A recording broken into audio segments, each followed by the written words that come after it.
Murong Yu hampir mati ketakutan. Kerangka ini kemungkinan besar adalah orang kuat yang telah mencapai pencerahan. Jarak antara dirinya dan Murong Yu sangat tipis. Jika orang ini belum mati, ia bisa saja menghabisi nyawanya dengan sekali hembusan. Di tengah amarahnya, ia melepaskan kekuatan dahsyat untuk pertama kalinya, ingin menghancurkan tangan tulang putih pucat itu. Pada saat yang sama, sosoknya mundur dengan keras. Namun, yang mengejutkannya adalah meskipun ia mengerahkan seluruh kekuatannya, tangan besar yang patah beberapa inci itu masih menggenggam tangannya yang besar. Sekeras apapun ia berjuang, ia tetap tidak bisa lepas. Sebaliknya, ia kesakitan karena tangan besar itu. Dan semakin kuat, Murong Yu ketakutan dan marah, tangannya yang lain sangat kuat, dan ia menghantamnya dengan satu pukulan. Tanpa menghindari kerangka itu, Murong Yu dipukul keras. Dengan bang yang keras, telapak tangan Murong Yu hampir terguncang oleh kekuatan pantulan yang kuat. Namun, tulang-tulang itu tetap tak bergerak. Serangan terkuat Murong Yu bahkan tidak menghilangkan debu di tulang-tulangnya. Rasa terkejut di hati Murong Yu bisa dibayangkan. Apakah tulang ini mati? Murong Yu menatap kerangka itu dengan ekspresi muram. Selain meraih tangan besarnya, tulang-tulang itu tidak melakukan apapun. Kalau tidak, jika ia terkena pukulan, ia tidak tahu apakah ia bisa menahannya. Tolong, balas dendam, kau bisa mendapatkan warisanku. Bersumpahlah dengan sumpah beracun. Kalau tidak, matilah. Pada saat ini, suara acuh tak acuh yang terputus-putus tiba-tiba terdengar di telinga Murong Yu.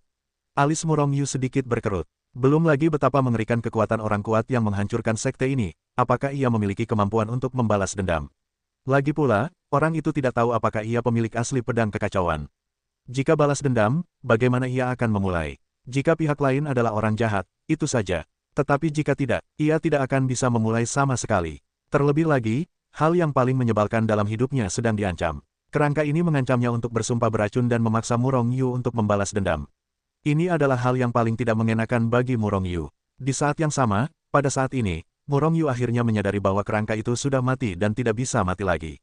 Alasan mengapa ia masih bisa menangkap atau berbicara dengan Murong Yu adalah karena hubungan yang putus asa antara dirinya dan orang ini. Kebencian orang ini begitu besar sehingga bahkan jika ia mati, ia tidak akan memandang rendah. Karena itu, setelah melihat Murong Yu, ia harus membalaskan dendamnya. Jika kau mati, jangan keluar dan membuat hujan, cibiran Murong Yu, dan ia telah mengorbankan pedang kekacauan. Boom! Tepat saat pedang kekacauan muncul, tangan tulang besar yang memegang erat-erat tubuh Murong Yu tiba-tiba mengendur. Kemudian, ia memukul pedang kekacauan dengan sebuah pukulan. Aku akan membunuhmu. Sebuah suara penuh kebencian bergema di telinga Murong Yu, dan tulang-tulang itu menyerang pedang kekacauan dengan ganas. Dugaan ini semakin menguatkan dugaan Murong Yu, pedang kekacauan kemungkinan besar adalah pembunuh yang menebas Yuan Xing ini dalam 2 tahap. Atau senjata pembunuh itu. Namun, karena kerangka itu telah memindahkan target, hal itu menguntungkan bagi Murong Yu. Kulihat tatapan mata Murong Yu yang cepat dan gesit, dan dengan salinan tangan besarnya, ia memasukkan 2 keping giok dan pagoda kuno ke dalam buku Hetuluo. Detik berikutnya, ia melangkah keluar dan langsung keluar dari ruang batu. Pada saat yang sama, ia bahkan memanggil pedang kekacauan dari udara. Pedang kekacauan langsung menembus ratusan juta larangan dan tembakan laser. Dalam proses ini, pedang kekacauan juga memicu formasi dan larangan tersebut. Bergemuruh, banyak formasi dan larangan langsung diaktifkan. Formasi mengerikan itu meledak, menyapu ke segala arah. Kehampaan di sekitarnya langsung hancur. Melihat situasinya tidak baik, Murong Yu meraih pedang kekacauan dan bergegas masuk ke Hetuluoshu. Setelah memasuki Hetuluoshu, ia tidak takut pada tulang-tulang itu. Dalam sekejap, Hetuluoshu telah diteleportasi ke planet tempat pintu masuk berada. Bagaimana dengan tulang-tulangnya? Meskipun kerangka itu kuat, jika ia bergegas keluar, ia pasti akan dibombardir oleh formasi dan batasan itu. Lagi pula, kerangka-kerangka itu hanya bisa melakukan ini dengan dendam. Padahal, mereka sudah mati, jadi kemana mereka akan memburu Murong Yu? Setelah muncul di dekat pintu masuk, Murong Yu tidak langsung meninggalkan Hetuluoshu. Murong Yu memiliki firasat bahwa pagoda kuno dan 2 keping giok yang diperolehnya adalah harta yang tak tertandingi. Jadi, ia mengeluarkan 2 keping giok itu terlebih dahulu, dan masuk dengan pikiran ilahi. Auzu.com, 2 keping giok, 1 keping giok mencatat sebuah latihan, pengenalan sekte itu, dan seterusnya. Lembaran giok lainnya mencatat berbagai hal seperti pengalaman kultivasi dan warisan kerangka itu. Murong Yu melirik 10 baris, dan dengan cepat mencerna informasi di dalam kedua lembar giok itu. Ternyata, mereka yang kuat setelah pencerahan sudah merupakan eksistensi terkuat di alam semesta. Namun, mereka yang kuat setelah pencerahan juga terbagi ke dalam ranah. Awal mula Tao, dan leluhur Tao legendaris dari yang terkuat di alam semesta. Ada 4 alam besar setelah pencerahan. Namun, tidak banyak orang kuat yang telah tercerahkan di seluruh alam semesta. Kebanyakan dari mereka baru berada di awal Taoisme. Kekuatan super di alam Raja Tao sudah cukup langka. Tingkat Tao bahkan lebih langka lagi. Adapun tingkat Tao, itu hanyalah alam legenda. Kerangka hanya pernah mendengar tentang keberadaan alam leluhur Dao, tetapi tidak tahu apakah ada orang setingkat ini di alam semesta. Murong Yu menduga bahwa leluhur Dao kemungkinan besar adalah penguasa kekacauan. Tetapi apakah itu benar atau tidak, ia harus memastikannya. Kerangka itu adalah pemimpin Sekte Delapan Kehancuran, dan itu adalah keberadaan tingkat Raja Tao selama hidupnya. Kekuatannya sangat mengerikan, namun, keberadaan tingkat Tao langsung terguncang sampai mati oleh akibat dari pedang kekuatan. Jadi, seberapa kuat orang-orang yang terlibat? Orang yang melakukannya kemungkinan besar adalah keberadaan tingkat Tao. Bahkan lebih mengerikan daripada pemimpin Sekte Delapan Kehancuran. Sekte Bahuang adalah kekuatan yang sangat kuat di alam semesta. Yang terburuk di antara para murid dalam ajaran ini adalah jati diri mereka yang sebenarnya. Dugaan dengan Murong Yu memang benar. Bahkan ada banyak ahli yang tak tertandingi di ranah Taoisme. Namun, hanya ada satu kerangka di ranah Daojun. Tentu saja, itu semua sudah ada sejak lama. Sejak sinar cahaya itu menyambar, Sekte Bahuang telah lenyap. Seluruh kekuatan hancur dalam sekejap, dan tak seorang pun selamat. Sekte Bahuang adalah upaya hidup pemimpin Sekte Bahuang. Tak heran ia begitu dendam dan dendam. Aku tidak tahu apakah leluhur Istana Tianji berada di ranah awal Dao atau ranah Dao Monark. Mungkin, dia hanya ranah awal Dao, kan? Apakah dia juga mendapatkan warisan serupa di awal? Pikir Murong Yu dalam hati. Di alam rahasia surga, ada raksasa seperti Bahuang Jiao, dan mungkin ada raksasa lainnya. Mungkin leluhur Istana Tianji diwariskan oleh raksasa lain atau semacamnya. Segalanya mungkin. Pikiran ini terlintas di benak Murong Yu, lalu ia mengalihkan perhatiannya ke Slip Giok. Selain pengenalan umum tentang Sekte Bahuang dan tingkatan alam semesta ini, Slip Giok lainnya adalah harta karun 8 Sekte Desolation, Eight Desolation Lore. Eight Desolation Lore adalah pengetahuan unik dari Eight Desolation Sect. Semua orang bisa berlatih. Tentu saja, hanya pemimpin Sekte Bahuang dan pendiri Bahuang Lore yang bisa berlatih semuanya. Orang lain berlatih latihan yang tidak lengkap. Dengan tingkat kultivasi dan kekuatan Murong Yu saat ini, ia masih belum bisa memahami teknik ini. Namun, pemimpin Sekte Bahuang berhasil mencapai tingkatan Daojun hanya dengan mengandalkan teknik ini, dan bahkan menciptakan sekte kuat Sekte Bahuang. Bisa dibayangkan teknik ini pasti luar biasa. Setidaknya, teknik ini bisa membuat orang-orang mencapai tingkatan Daojun. Jika latihan ini menyebar, saya yakin seluruh alam semesta akan memicu badai berdarah. Akan ada banyak ahli tak tertandingi yang akan memperebutkan latihan ini. Murong Yu sangat menghargai latihan ini dan mewariskannya. Pengalaman kultivasi pemimpin Sekte Bahuang bahkan lebih bermanfaat. Karena keterbatasan fisiknya, Murong Yu tidak dapat berlatih ilmu Bahuang, tetapi ia dapat meningkatkan kultivasinya dengan merujuk pada pengalaman kultivasi pemimpin Sekte Bahuang. Hal ini dapat mempersingkat jalan kultivasinya di masa depan. Akhirnya, Murong Yu memandangi pagoda kuno itu. Pagoda kuno itu disebut Pagoda 8 Kesengsaraan Xuan Lei, yang merupakan harta pribadi pemimpin Sekte 8 Kesengsaraan, sebuah senjata Tao tingkat Tao. Terlebih lagi, serangan dan pertahanannya terintegrasi, jauh lebih kuat daripada aula bayangan sebelumnya. Guntur dan kilat yang dilihat Murong Yu sebelumnya tiba-tiba muncul dan membunuh binatang buas itu adalah berkat Pagoda Guntur Mendalam 8 Desolate. Hanya saja, itu adalah terakhir kalinya kekuatan ini ada. Karena selama bertahun-tahun, kekuatan Guntur dan kilat yang tersimpan di Menara Guntur Mendalam 8 Desolate telah habis. Namun, meskipun demikian, Menara Guntur Mendalam 8 Desolate masih memiliki kemampuan serangan dan pertahanan yang kuat. Tentu saja, premisnya adalah bahwa Murong Yu dapat mengerahkan kekuatannya. Itu tidak sama dengan kuil bayangan yang membutuhkan kekuatan jiwa untuk menggerakkannya. Pagoda Guntur Mendalam 8 Desolate tidak membutuhkan kekuatan jiwa untuk digerakkan, tetapi membutuhkan kekuatan untuk digerakkan seperti senjata sihir konvensional. Murong Yu mencobanya, dan Menara Guntur Mendalam 8 Desolate dengan mudah digerakkan.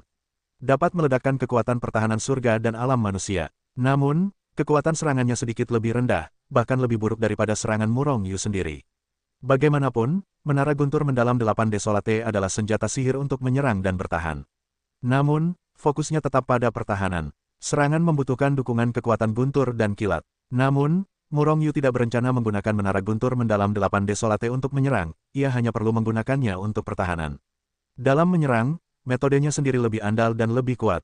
Setelah menyempurnakan Menara Guntur 8 Desolate yang mendalam, Murong Yu menyerapnya ke dalam tubuhnya. Dengan cara ini, selama pikirannya bergerak, Menara Guntur 8 Desolate dapat dikorbankan. Jauh lebih cepat daripada di buku Hetuluo. Waktunya hampir tiba, dan Murong Yu meninggalkan Hetuluo Shu dan segera muncul di Istana Tianji. Sekaranglah waktunya untuk menyelesaikan masalah kerangka. Adik junior, apakah kamu akan keluar? Apakah kekuatanmu tidak meningkat? Tetua Tiansu muncul di samping Murong Yu untuk pertama kalinya, dan setelah beberapa saat, ia mengerutkan kening dan bertanya. Kakak Tiansu, betapa mudahnya untuk menerobos. Dan kali ini aku memasuki alam rahasia surgawi dan aku tidak mendapatkan apa-apa. Tetapi aku mendapatkan banyak harta karun alam. Murong Yu tertawa. Tentu saja, keuntungan terbesar yang ia dapatkan adalah bila kekacauan menyatu dengan sepotong fragmen, dan ia memperoleh harta karun seperti pengetahuan 8 Desolation. Bidang bintang galaksi, ajaran tengkorak. Sekte Kerangka adalah nama resmi yang diberikan tengkorak untuk kekuatannya belakangan ini. Dan, setelah memusnahkan tata surya, hal itu diumumkan secara resmi. Di Aula Ajaran Tengkorak, 9 pembangkit tenaga listrik besar dari alam surgawi dan manusia berdiri di kedua sisi aula dengan ekspresi gelisah, sementara Kerangka duduk di kursi utama, memandangi pembangkit tenaga listrik dari alam surgawi dan manusia dengan senyum tipis di wajahnya. Kalian, benar-benar sampah. Aku belum bisa menerobos setelah sekian lama mandek di alam surgawi. Lihat aku, berapa lama waktu yang dibutuhkan untuk menerobos dari alam penciptaan ke alam surgawi. Ini sudah alam surgawi ketiga. Tianhe dan yang lainnya diam-diam marah. Kerangka ini benar-benar tak tahu malu. Jika bukan karena warisan harta, bagaimana dia bisa meningkatkan wilayahnya begitu cepat? Tidak termasuk mereka yang berasal dari Istana Misteri Surgawi, Kerangka sudah menjadi orang terkuat di wilayah Bintang Bima Sakti. Namun sebagai yang terkuat, Kerangka tidak memiliki sikap yang seharusnya dimiliki oleh yang kuat. Aku mengejek mereka seharian, para veteran kuat di alam surgawi dan manusia. Bukankah ini mencari keunggulan pada orang-orang seperti mereka? Namun, kekuatan Kerangka itu terlalu kuat. Meskipun ada banyak amarah di hatiku, aku tak berani menunjukkannya. Bahkan, satu persatu harus berbicara kepada Kerangka itu sambil tersenyum, mengakui bahwa ia hanyalah sampah. Jangan sebutkan betapa sedihnya. Tengkorak, keluarlah dariku. Pada saat ini, ajaran Tengkorak tiba-tiba meletus dengan raungan yang menggetarkan bumi. Di langit di luar agama Tengkorak, sekelompok lebih dari selusin orang melayang di kehampaan, menatap agama Tengkorak di bawah dengan ekspresi acuh tak acuh. Fanatik yang berani, beraninya kau memanggil nama pemimpin dan mati untukku. Seorang murid sekte Tengkorak meraung. Melangkah ke dalam kehampaan, ia langsung menyerbu sekelompok orang di atas langit. Aku tak bisa menahan diri. Cahaya dingin berkilat di mata Tianming, dan ia menekannya dengan jarinya. Dengan bunyi, puff, sebelum murid ajaran Tengkorak mendekat, seluruh tubuhnya telah berubah menjadi awan darah dan menghilang di antara langit dan bumi. Itu hanyalah alam ciptaan, takdir adalah kultivator tingkat kedua dari alam surga dan manusia. Perbedaan antara keduanya tidak dihitung oleh kebenaran, jadi membunuh dengan satu jari adalah hal yang wajar. Baiklah, akhirnya kau muncul di takdir. Tapi sepertinya kau tidak akan menyerah. Suara dingin skeleton bergema di dunia ini. Pada saat yang sama, skeleton, Tianhe, dan yang lainnya telah muncul di hadapan takdir. Tengkorak, kau tak lebih dari seorang perampok, bagaimana mungkin He De menguasai galaksi Bima Sakti? Tianming tampak meremehkan, sekalipun alam Kerangka lebih tinggi darinya, kekuatannya lebih kuat darinya. Namun, takdir selalu meremehkan Kerangka. Takdir, mereka yang mengetahui keadaan terkini adalah orang bijak, dan mereka yang tak ingin mati, segeralah menyerah. Tianhe melangkah maju, menunjuk takdir dan berteriak. Tianming mencibir, Tianhe, kau makhluk tak bertulang punggung ini tak layak bicara denganku. Sekarang aku sedang bicara dengan gurumu, kapan giliranmu bicara? Minggir, wajah Tianhe langsung memerah, dan matanya berkilat niat membunuh yang mengerikan. Di saat yang sama, wajah orang-orang seperti Tianhu dan yang lainnya tiba-tiba pucat pasi. Meskipun Tianming hanya memarahi Tianhe, ia sebenarnya juga memarahi mereka. Namun, mereka benar-benar tak tahu bagaimana membantahnya. Kerangka itu acuh tak acuh. Bahkan, diam-diam ia menyetujui kata-kata takdir di dalam hatinya. Baginya, Tianhe dan yang lainnya hanyalah seekor anjing yang kuat. Anjing itu dimarahi, dan ia tidak berniat mencari tempat bagi anjing-anjing ini. Sekilas, skeleton menemukan Murong Yu di antara kerumunan, lalu kilatan dingin melintas di matanya. Murong Yu, karena kau datang bukan untuk menyerah. Lalu kau datang untuk membunuhku. Terserah kau saja, apakah kau memiliki kekuatan tingkat ke-9 alam bawah? Skeleton tertawa, cukup gembira. Murong Yu tersenyum tipis, gua dan alam bawah tingkat ke-9, itu sudah cukup untuk membunuhmu. Skeleton, ku dengar kau ingin sekte suciku menyerah padamu. Kau ingin menyatukan wilayah Bintang Bima Sakti dan ingin menaklukkan sekte suci. Tidak ada yang salah dengan ini. Namun, sebelum kau mendominasi wilayah Bintang Galaksi, kurasa kita harus menyelesaikan masalah lama kita. Wajah skeleton dingin, sepertinya kau telah melawanku. Karena kau di sini untuk mencari kematian, aku akan mengirimmu ke jalan hari ini. Konon kelima wanitamu sangat menakjubkan, tenanglah. Setelah kau pergi, aku akan mengurusnya. Perlakukan mereka dengan baik. Mata Murong Yu sedikit menyipit, dan niat membunuh yang kuat terpancar dari kedalaman matanya. Segera, ia melangkah maju dan menyerbu langsung ke arah skeleton. Wajah skeleton penuh dengan ejekan, dan ia dengan lembut melambaikan tangannya ke arah Murong Yu dan menepuknya. Ia meremehkan Murong Yu sama sekali, bagaimanapun juga, perbedaan kekuatan antara kedua belah pihak terlalu besar. Ia bisa menghancurkan Murong Yu berkali-kali dengan satu tangan. Ribuan pasukan mengepalkan tinju mereka. Murong Yu memadatkan kekuatan tempurnya dan melesat keluar dengan satu pukulan. Boom! Setelah suara keras itu, skeleton terhuyung, dan bahkan setelah beberapa langkah mundur dalam kehampaan di belakangnya juga terinjak. Di sisi lain, Murong Yu terkejut. Meskipun ia mundur sedikit lebih jauh dari si kerangka, ia telah menekan banyak orang. Auzu.com. Meskipun Murong Yu sedikit lebih rendah daripada si kerangka, ia hanya berada di peringkat ke-9 alam dunia bawah. Kekuatan seperti itu sungguh mengerikan. Ekspresi Tianhe dan yang lainnya berubah seketika, dan mereka mundur tanpa menyadarinya. Namun, wajah Tengkorak menjadi serius. Orang luar hanya tahu bahwa ia telah diguncang oleh Murong Yu. Namun, ia tidak tahu bahwa kekuatan Murong Yu telah mengalir ke dalam tubuhnya, mengamuk di dalam dirinya. Kekuatan pusaran, dibandingkan dengan ekspresi serius Tengkorak, ekspresi Murong Yu tidak pernah berubah. Meskipun kekuatan tempurku masih di tingkat 2 alam surgawi dan manusia. Namun, tingkat mematikannya telah meroket, bahkan jika itu hanya basis kultivasi, itu hampir sama dengan si kerangka. Jika serangan jiwa dan kekuatan langka bayangan dikorbankan, si kerangka, alam surgawi tingkat 3, seorang biksu akan sangat rentan. Kalau begitu, mari kita selesaikan pertempuran secepat mungkin. Pikir Murong Yu dalam hati, dan tangan besarnya melesat ke udara. Detik berikutnya, pedang kekacauan muncul di tangannya. Tengkorak, makan aku, teriak Murong Yu dengan keras. Memegang pedang kekacauan dengan kedua tangan, ia menebasnya lurus ke bawah. Fiuh, kekuatan kekacauan meletus, dan kehampaan di sekitarnya menjadi kacau. Sebelum pedang kekacauan sempat ditebas, Tengkorak merasa kekuatan di tubuhnya mulai tak terkendali, dan mulai tak teratur. Tengkorak terkejut, dan segera mulai menstabilkan kekuatan di tubuhnya, dan pada saat yang sama ia melancarkan pukulan. Namun, yang membuatnya terdiam adalah kekuatan yang ia keluarkan telah bertabrakan satu sama lain karena hubungan yang kacau. Seharusnya ia membunuh Siang Murong Yu, tetapi ia malah berbalik ke sisi lain di tengah jalan. Pedang kekacauan tidak terpengaruh, membawa kekuatan mengerikan yang menghancurkan dunia dan menebas dengan cepat. Tengkorak terkejut, dan ketika pikirannya bergerak, ia akan mundur dengan kasar. Namun, saat ini, ia terkejut menemukan bahwa kekuatan yang telah kacau di tubuhnya tiba-tiba membeku. Ini tidak berhenti, jiwanya bergetar hebat. Napas kematian yang sangat kuat telah menyelimuti seluruh jiwanya. Pedang kekacauan, kekuatan menginjak bayangan, dan serangan jiwa bercabang 3. Kerangka tanpa tanda-tanda bahkan tidak punya waktu untuk bereaksi. Untuk pertama kalinya, jiwanya dicabik-cabik oleh Murong Yu Seng dan berubah menjadi bubuk. Begitu jiwa itu mati, kerangka itu sudah mati.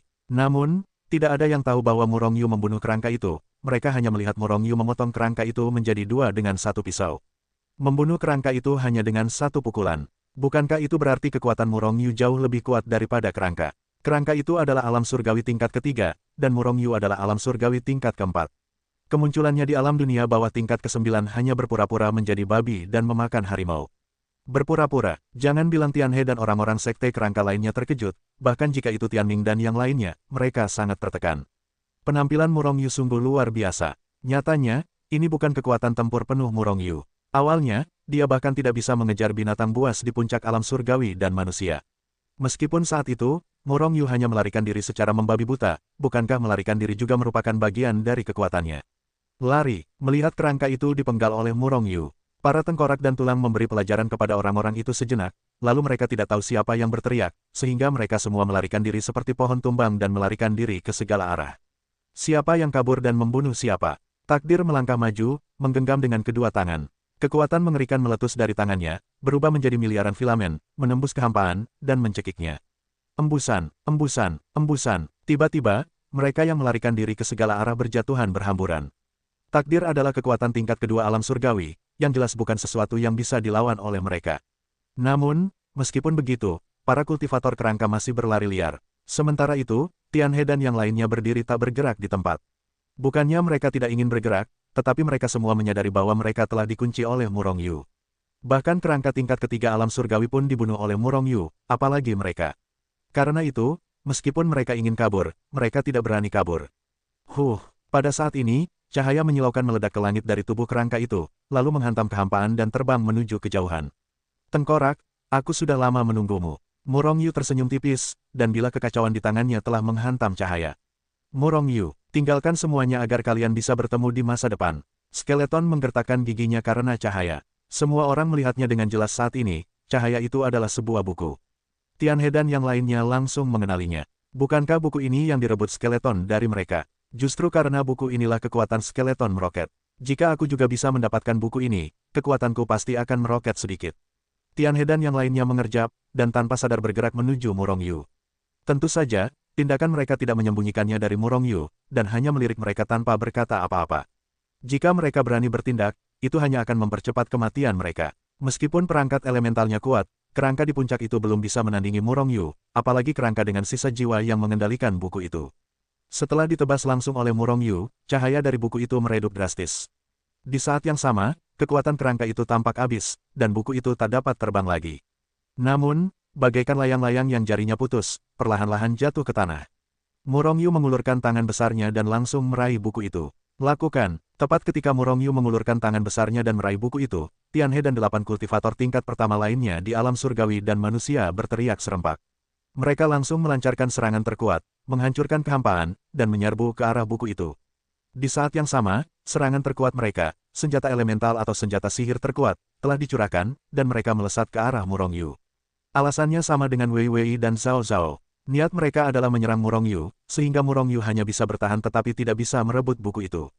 Dengan begitu, mereka punya kesempatan untuk merebut buku-buku itu. Buku itu begitu kuat sehingga dalam waktu singkat, kerangka itu telah menembus 2 alam kecil berturut-turut, dari alam junior yang awalnya tak mencolok hingga alam tertinggi di bidang bintang galaksi. Godaan buku yang kuat telah melampaui rasa takut mereka terhadap Murongyu. Kalian mencari kematian, kecuali Murongyu, takdirlah yang bereaksi paling cepat. Ia langsung meraung, mengepalkan tinjunya ke Tianhe, dan melesat ke arahnya. Namun, Murongyu melirik Tianhu dan yang lainnya dengan samar, dengan senyum mengejek di matanya. Orang-orang ini benar-benar berani melakukannya. Benar saja, orang mati demi uang dan burung mati demi makanan. Hubungan antara orang-orang ini dan Murongyu tidak terlalu baik, dan buku itu cukup aneh. Jika buku itu direbut oleh salah satu dari mereka, maka ketika ia kuat, ia pasti akan menemukan cara untuk melawan Murongyu. Murongyu tidak akan membiarkan ini terjadi. Karena itu, ia ingin meredam potensi ancaman sebelum muncul.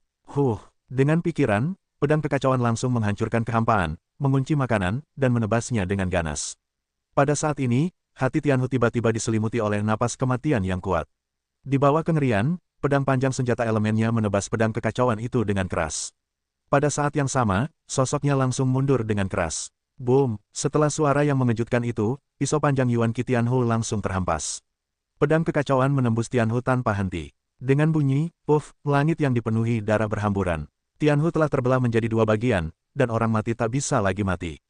Pada saat yang sama, Murongyu melangkah maju, dan kekuatan bayangan langka diaktifkan, dan Raja Ren langsung terlempar ke kehampaan. Namun, tinju yang berisi kekuatan terkuatnya telah menghantam kepalanya. Puff! Kepala Nio langsung terhempas menjadi awan darah, dan bahkan jiwanya pun hancur. Selama proses ini, Murongyu juga melancarkan serangan jiwa pada saat yang bersamaan. Sebuah 10.000 gelombang jiwa berat menyapu bersih jiwa Tianhe. Dalam sekejap, 3 dari 8 pembangkit tenaga listrik besar dari alam surgawi dan manusia lenyap. Meskipun 3 orang yang tersisa terkejut, mereka merasa takut. Namun, semakin mereka menginginkan buku dan meningkatkan kekuatan mereka, semakin mereka ingin mendapatkan buku dan meningkatkan kekuatan mereka. Karena itu, alih-alih melarikan diri, mereka justru mempercepat langkah menuju buku-buku itu. Aku benar-benar menginginkan harta, bukan nyawa. Kalau begitu, kalian semua mati untukku. Ejek Murongyu berulang kali, dan segera melancarkan serangan terkuat. Puff, puff, puff. Sisa Tianshan, naga sejati, dan lainnya hanyalah kekuatan dari alam surgawi dan manusia tingkat pertama. Terdapat selisih kekuatan tempur yang sangat besar antara kekuatan tempur Murongyu dan Jurang Langit, sehingga mereka tak mampu menahan 1,5 jurus pun dari Murongyu. Hampir dalam 1 jurus, Murongyu membunuh para ahli alam surgawi dan manusia ini. Akibatnya, Tianhu dan yang lainnya terbunuh. Sejak mereka mengambil buku untuk dibunuh, mereka tak pernah sempat menyentuhnya. Karena buku itu telah diambil oleh Murongyu. Para ahli kerangka dan 8 ahli alam surgawi dan manusia telah terbunuh, dan setelah mereka mati, sekte kerangka pun tercerai-berai. Namun, banyak anggota sekte kerangka yang merupakan bandit. Oleh karena itu, Murongyu memerintahkan Tianming untuk mengejar dan membunuh para perampok ini secara besar-besaran. Lagi pula, orang-orang ini banyak berbuat jahat, dan hanya dengan membasmi mereka, kejahatan dapat dikurangi. Auzu.com, Murongyu, terima kasih. Setelah mengetahui bahwa Murongyu telah memotong tengkorak itu, Zhu Xiaoning segera datang untuk berterima kasih. Tidak apa-apa, ini janjiku padamu. Lagi pula, meskipun aku tidak setuju, kerangka itu adalah musuhku. Murongyu tersenyum, sama sekali tidak peduli. Bagaimanapun juga, kau tetap membantuku membalas dendam. Aku harus berterima kasih padamu. Jika kau tidak punya 5 istri, aku pasti akan setuju denganmu. Mungkin balas dendam itu sudah terlanjur dilakukan, dan Zhu Xiaoning telah melakukannya sepenuhnya. Dengan santai, ia bercanda dengan Murongyu. Murong Yu hanya menggelengkan kepala dan tersenyum tipis, jangan seperti ini. Ada banyak pria baik di dunia ini, dan kau akan segera bertemu takdirmu. Zhu Xiaoning memang luar biasa dalam penampilan dan aspek lainnya. Sayangnya, Murong Yu sama sekali tidak bisa menerimanya. Karena itu, Zhu Xiaoning hanyalah Luo Hua yang sengaja mengalirkan air tanpa ampun. Tatapan Zhu Xiaoning memancarkan sedikit kesedihan. Namun, ia tetap tertawa dan menyembunyikan pikirannya. Dasar lobak, aku hanya bercanda, bagaimana mungkin aku menyukaimu? Aku hanya menyukai pria yang berpikiran tunggal. Senyum di wajah Murong Yu menghilang, dan ia pun mengganti topik pembicaraan. Selanjutnya, apa rencanamu? Apakah kau akan tetap di Sekte Suci atau keluar? Aku punya rencana. Aku ingin terus membuka rumah lelang ini. Tidak hanya di wilayah Bintang Bima Sakti, aku bahkan akan membuka rumah lelang ini di luar wilayah Bintang Bima Sakti, di seluruh langit berbintang yang tak berujung. Mata Zhu Xiaoning berbinar-binar penuh semangat. Sepertinya ia sudah merencanakannya. Lagi pula, dengan kemampuan bisnismu, aku yakin rumah lelangmu akan segera dibuka untuk wilayah bintang lain.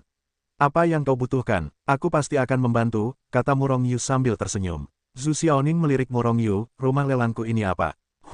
Aku berencana mengandalkan Sheng Zong, mengandalkanmu untuk membuka rumah lelang. Kalau tidak, aku hanya seorang gadis kecil dan akan diganggu.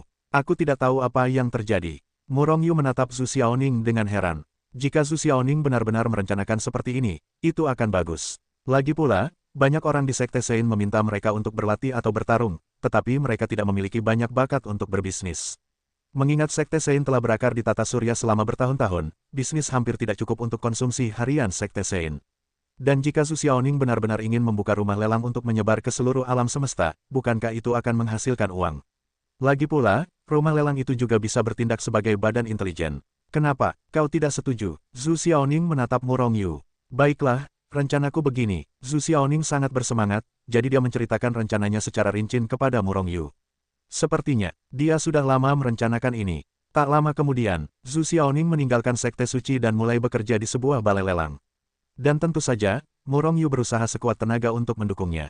Murong Yu bahkan bisa membayangkan bahwa dengan kemampuan bisnis Zhu Xiaoning, balai lelang itu akan segera menghasilkan banyak uang bagi Sekte Suci. Dengan dukungan sumber-sumber keuangan ini, Sekte Suci akan berkembang pesat. Buku Hetu Luo. Murong Yu mengeluarkan buku yang direbutnya dari kerangka itu. Murong Yu, tetaplah menjadi satu benang merah agar kita bisa bertemu di masa depan. Jika kau melepaskanku, aku akan mendapatkan hadiah di masa depan. Suara skeleton terdengar. Benarkah? Senyum dingin muncul di wajah Murong Yu. Dengan karakter seorang skeleton, yang ia katakan adalah membunuh Murong Yu terlebih dahulu, lalu menghancurkan seluruh Sekte Suci, kan? Ia tidak akan pernah melepaskan skeleton itu. Lagi pula, buku ini terlalu aneh. Siapa yang tahu tingkat apa yang akan dicapai skeleton itu di masa depan dengan bantuan buku ini? Boom! Kekuatan luar biasa itu langsung menyerbu buku itu, dampak cahaya buku itu membumbung tinggi ke langit. Murong Yu, apa kau ingin memurnikanku? Mimpimu, aku telah menyatu dengan buku ini. Jika kau tidak memurnikan seluruh buku ini, kau tidak akan bisa membantuku. Suara arogan skeleton itu terdengar, penuh kebanggaan. Murong Yu tidak berkomitmen dan terus memurnikan. Namun setelah beberapa saat, ia tetap tidak memurnikan buku itu. Selama waktu ini, skeleton semakin mengejeknya. Kekuatan memang tidak baik, tetapi bagaimana dengan kekuatan jiwa? Mustahil. Murong Yu mencoba berbagai cara, tetapi ia tetap tidak berhasil menyempurnakan buku itu. Hal ini membuatnya semakin merasakan keanehan buku itu. Kerangka, jangan terlalu sombong. Aku tidak bisa menyempurnakanmu untuk saat ini. Tapi dengan kecepatan kultivasiku, apa kau pikir aku tidak bisa menyempurnakanmu? Sekarang aku akan menekanmu dulu. Cibiran Murong Yu dan langsung menekan buku itu ke dalam tubuh He Tu Luo Shu. Murong Yu, jangan biarkan aku keluar, atau aku akan membunuhmu. Suara marah kerangka itu terdengar. Namun akhirnya menghilang. Murong Yu, cepat kembali ke istana rahasia surgawi. Setelah menekan para kerangka, Murong Yu meninggalkan He Tu Luo Shu. Namun, ketika ia muncul di Sekte Suci, ia menerima panggilan dari Tiansu, yang tampaknya sangat mendesak. Tanpa ragu, setelah memberikan penjelasan, Murong Yu segera berteleportasi kembali ke istana rahasia surgawi. Sebelum memasuki aula utama, Murong Yu mendapati bahwa ke-14 tetua bintang 7 dan tetua bintang 7 semuanya ada di aula utama. Mereka semua tampak muram, dan kekhawatiran mereka tak terlukiskan. Suasana di seluruh aula terasa sangat muram dan berat. Murong Yu, kau sudah kembali. Hebat, cepatlah, ayo selamatkan gurumu. Melihat Murong Yu, Qixing dan yang lainnya menunjukkan sedikit kegembiraan. Selamatkan guru, bagaimana situasinya? Murong Yu tertegun, tak mampu bereaksi untuk beberapa saat. Gurunya seharusnya pendiri istana Ji Surgawi, kan? Namun, leluhur istana Tianji setidaknya berada di tahap awal alam Tao, dan mereka cukup kuat. Bahkan jika dia dalam bahaya, semua orang akan menyelamatkannya, tetapi kapan gilirannya menjadi kultivator tingkat 9 alam bawah? Murid generasi kedua, Tetua Agung Bintang 7, dan yang lainnya semuanya adalah pembangkit tenaga listrik tingkat tinggi di alam non-diri. Melihat ekspresi cemas mereka, sepertinya mereka tidak bisa menyelamatkan kepala keluarga Istana Tianji. Sepertinya mereka secara khusus menunggu Murong Yu. Tidakkah mereka berpikir bahwa apa yang tidak bisa mereka lakukan sendiri hanya bisa dilakukan oleh Murong Yu, seorang biksu kecil di alam bawah? Apakah ini benar-benar benar daripada menggodanya? Murong Yu, kau benar-benar harus bertindak dalam masalah ini. Kita tidak ada hubungannya, Tiansu berkata dengan cemas, sambil berbicara, ia ingin menarik Murong Yu pergi dari sini. Tunggu, aku bingung sekarang, bisakah kau memberitahuku sesuatu dulu? Murong Yu menghentikan gerakan Tiansu dan bertanya bersamaan. Waktunya sudah terlambat, kata kami sambil berjalan. Tiansu menarik Murong Yu dan menariknya keluar dari aula. Pada saat yang sama, Dimensity dan Tetua Bintang 7 juga bergegas keluar dengan cepat, tampak sangat mendesak. Tanpa diduga, Murong Yu mengikuti sosok-sosok besar ini di Istana Tianji dan bergegas meninggalkan Istana Tianji, terbang menuju langit berbintang tak berujung di luar Istana Tianji. Dalam perjalanan, akhirnya apa yang terjadi pada Murong Yu? Belum lama ini, sebuah artefak Tao lahir di langit berbintang tak berujung yang jauh dari Istana Tianji. Pada saat itu, leluhur pendiri Istana Tianji pergi, dan murid generasi kedua dan sebagian dari murid generasi ketiga Istana Tianji pergi. Tentu saja, selain mereka, lebih banyak pembangkit tenaga listrik telah pergi. Pada awal Taoisme, bahkan ada banyak orang kuat di ranah Taoisme. Saat itu, pertempuran dahsyat pecah. Pada dasarnya, kekuatan-kekuatan di tingkat Daois dan Daois awal ikut serta dalam perang. Orang-orang kuat seperti Tiansu dan Tianji di puncak alam tanpa diri hanya bisa mundur jauh. Dia tidak berani mendekat sama sekali. Kalau tidak, mereka pasti sudah tumbang sejak lama. Sebab, dalam pertempuran itu, kedua wilayah bintang itu meledak dan berubah menjadi reruntuhan.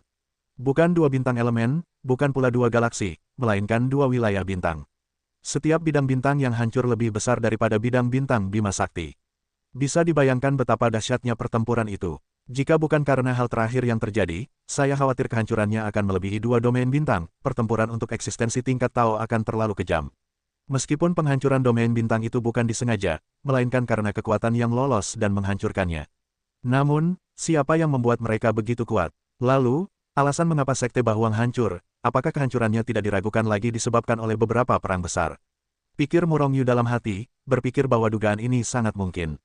Saat itu, leluhur pendiri Istana Tianji sangat kuat, dan dia adalah salah satu orang terkuat yang memiliki harapan paling besar untuk merebut artefak Tao itu. Namun kemudian, karena pertempuran mereka, tampaknya mereka secara tidak sengaja menerobos ke alam rahasia di zaman kuno.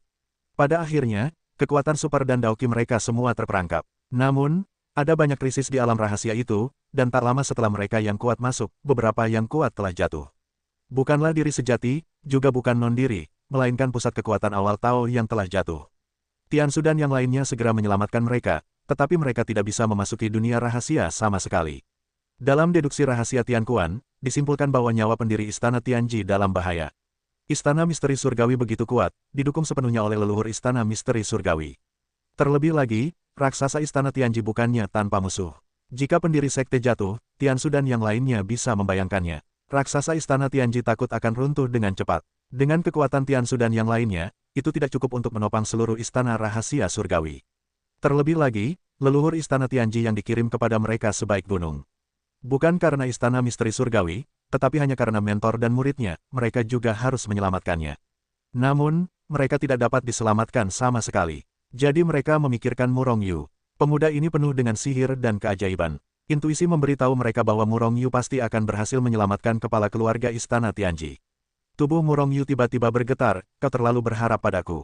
Bagaimana mungkin aku memiliki kekuatan itu? Memikirkannya saja sudah menyakitkan bagi Murong Yu. Bahkan orang terkuat di alam Dao Chu dan alam Dao Sovereign pun tak mampu melarikan diri dari alam rahasia. Ia justru ingin menyelamatkannya, seorang kultivator kecil tingkat 9 dari alam gua dan alam bawah. Bukankah ini fantasi? Wah, sekarang kaulah harapan Istana Misteri Surgawi kita. Jalan masih panjang, kau harus bekerja keras. Kai yang menepuk bahu Murong Yu dengan ekspresi yang menghangatkan hati. Tubuh Murong Yu bergetar lagi, baiklah, aku akan melakukan yang terbaik. Di akhir, ia menambahkan kalimat lain, tapi harapan semua orang kepadaku seharusnya tidak terlalu besar. Auzu.com di Istana Tianji, setiap bidang bintang terhubung oleh saluran transmisi. Oleh karena itu, mereka segera meninggalkan lingkup Istana Tianji. Namun setelah mencapai lingkup pengaruh lain, mereka tidak lagi dapat menggunakan susunan teleportasi sesuka hati. Hanya susunan transmisi publik yang dapat digunakan, dan setiap transmisi harus membayar biaya transmisi yang sangat tinggi. Itu saja, semua orang memiliki tujuan besar dan tidak peduli dengan hal-hal ini. Namun, tidak di mana-mana ada susunan teleportasi. Terus berteleportasi, Murong Yu tidak tahu berapa banyak bintang yang telah ia lewati, berapa banyak kekuatan yang telah ia lewati seperti Istana Misteri Surgawi, bahkan lebih kuat dari Istana Misteri Surgawi. Setahun kemudian, mereka akhirnya muncul di sebuah bidang bintang. Murong Yu belum pernah melihat bidang bintang seramai ini. Orang-orang datang dan pergi, dan mereka semua sangat kuat. Murong Yu, seorang ahli di ranah jati diri, tanpa jati diri, dan bahkan ranah Raja Tao di awal Tao, telah melihat banyak dari mereka. Adapun Murong Yu, dialah satu-satunya eksistensi di alam gua ke-9. Guru terjebak di bidang bintang di depan. Berdiri di atas bintang Yuan, Murong Yu memandang jauh ke depan. Itu adalah bidang bintang yang berkabut. Menurut informasi yang diterimanya, Murong Yu tahu bahwa kabut di depannya bukan hanya satu bidang bintang, tetapi puluhan bidang bintang, dan cakupannya sangat luas. Awalnya, kabut tebal hanya menyelimuti 3 atau 4 wilayah bintang. Namun sejak perang pertama, entah apakah ada yang berubah. Kabut-kabut ini telah menyelimuti puluhan bidang bintang. Orang-orang di sekitar cukup familiar dengan bidang bintang yang tidak diselimuti kabut. Namun, ketika kabut menyelimuti, terjadi perubahan di dalamnya. Banyak orang tidak bisa keluar setelah masuk. Ada krisis di dalam, bagaimana saya bisa mencari area seluas itu? Gumam Murong Yu, jika hanya mencari leluhur Istana Tianji, tidak akan ada masalah. Tapi masalahnya, dia belum pernah bertemu. Oke, dia bahkan tidak tahu bahwa napasnya tertinggal. Lagi pula, ada banyak krisis di dalam kabut, mungkin dia baru saja memasuki kabut, dan dia telah dibombardir dan dibunuh oleh krisis yang ada di mana-mana. Bagaimana cara menemukan satu sama lain? Ini, berusahalah sebaik mungkin, kata Yao Guang ragu-ragu. Terlalu berbahaya di sini, dan terlalu enggan untuk meminta bantuan pada Murong Yu, seorang ahli kecil di alam gua yang dalam, untuk menyelamatkan orang. Ada banyak orang kuat dari alam Tao awal dan alam Tao. Ada juga artefak Tao dan bahkan harta karun serta artefak Dao yang ditinggalkan oleh orang-orang kuat dari alam Tao setelah kejatuhan mereka. Karena itu, banyak orang sekarang berbondong-bondong dari segala arah. Ayo, masuklah. Aku ingin mengambil harta karun di dalamnya, jelas Tian Xuan. Petik 2. Kalau bukan karena alasan ini, lalu mengapa ada begitu banyak biksu di sini? Bahkan ada lebih banyak orang kuat yang datang dari jauh. Petik 2. Sejauh yang bisa dilihatnya, Murong Yu bahkan terus melihat para biksu bergegas masuk ke dalam kabut. Karena kabut menghalangi pandangan pikiran ilahi yang ingin tahu, ia tidak tahu apa yang terjadi setelah orang-orang itu masuk. Guru, dari arah mana Anda masuk? Pikirnya, dan akhirnya memutuskan untuk mengambil risiko. Ke arah sini, haruskah kita melihat lebih dekat ke masa lalu? Setelah persetujuan Murong Yu, semua orang terbang melewatinya, dan mereka berhenti sampai mereka berdiri di depan kabut tebal. Semua orang menatap kabut, dengan ekspresi khawatir di wajah mereka. Hanya Murong Yu yang menatap kehampaan di luar kabut dan tertegun. Sebenarnya, Murong Yu tidak linglung, melainkan menatap cahaya aura yang tersisa di antara langit dan bumi. Leluhur Istana Tianji dikirim karena beliau telah meninggalkan Istana Tianji. Oleh karena itu, mustahil bagi Murong Yu untuk melihat aura yang ditinggalkannya di Istana Tianji. Oleh karena itu, ia hanya mengingat aura yang ditinggalkan oleh para petinggi Dao. Mudah dibedakan, aura yang ditinggalkan oleh petinggi Dao jauh lebih kuat daripada aura orang-orang di puncak alam tanpa diri, seperti Tiansu, dan dapat dikenali sekilas. Karena ia tidak tahu aura mana yang dimiliki oleh Patriark Istana Rahasia Surgawi, Murong Yu mengidentifikasi aura-aura tersebut, lalu mencarinya satu persatu, perlahan-lahan memilihnya.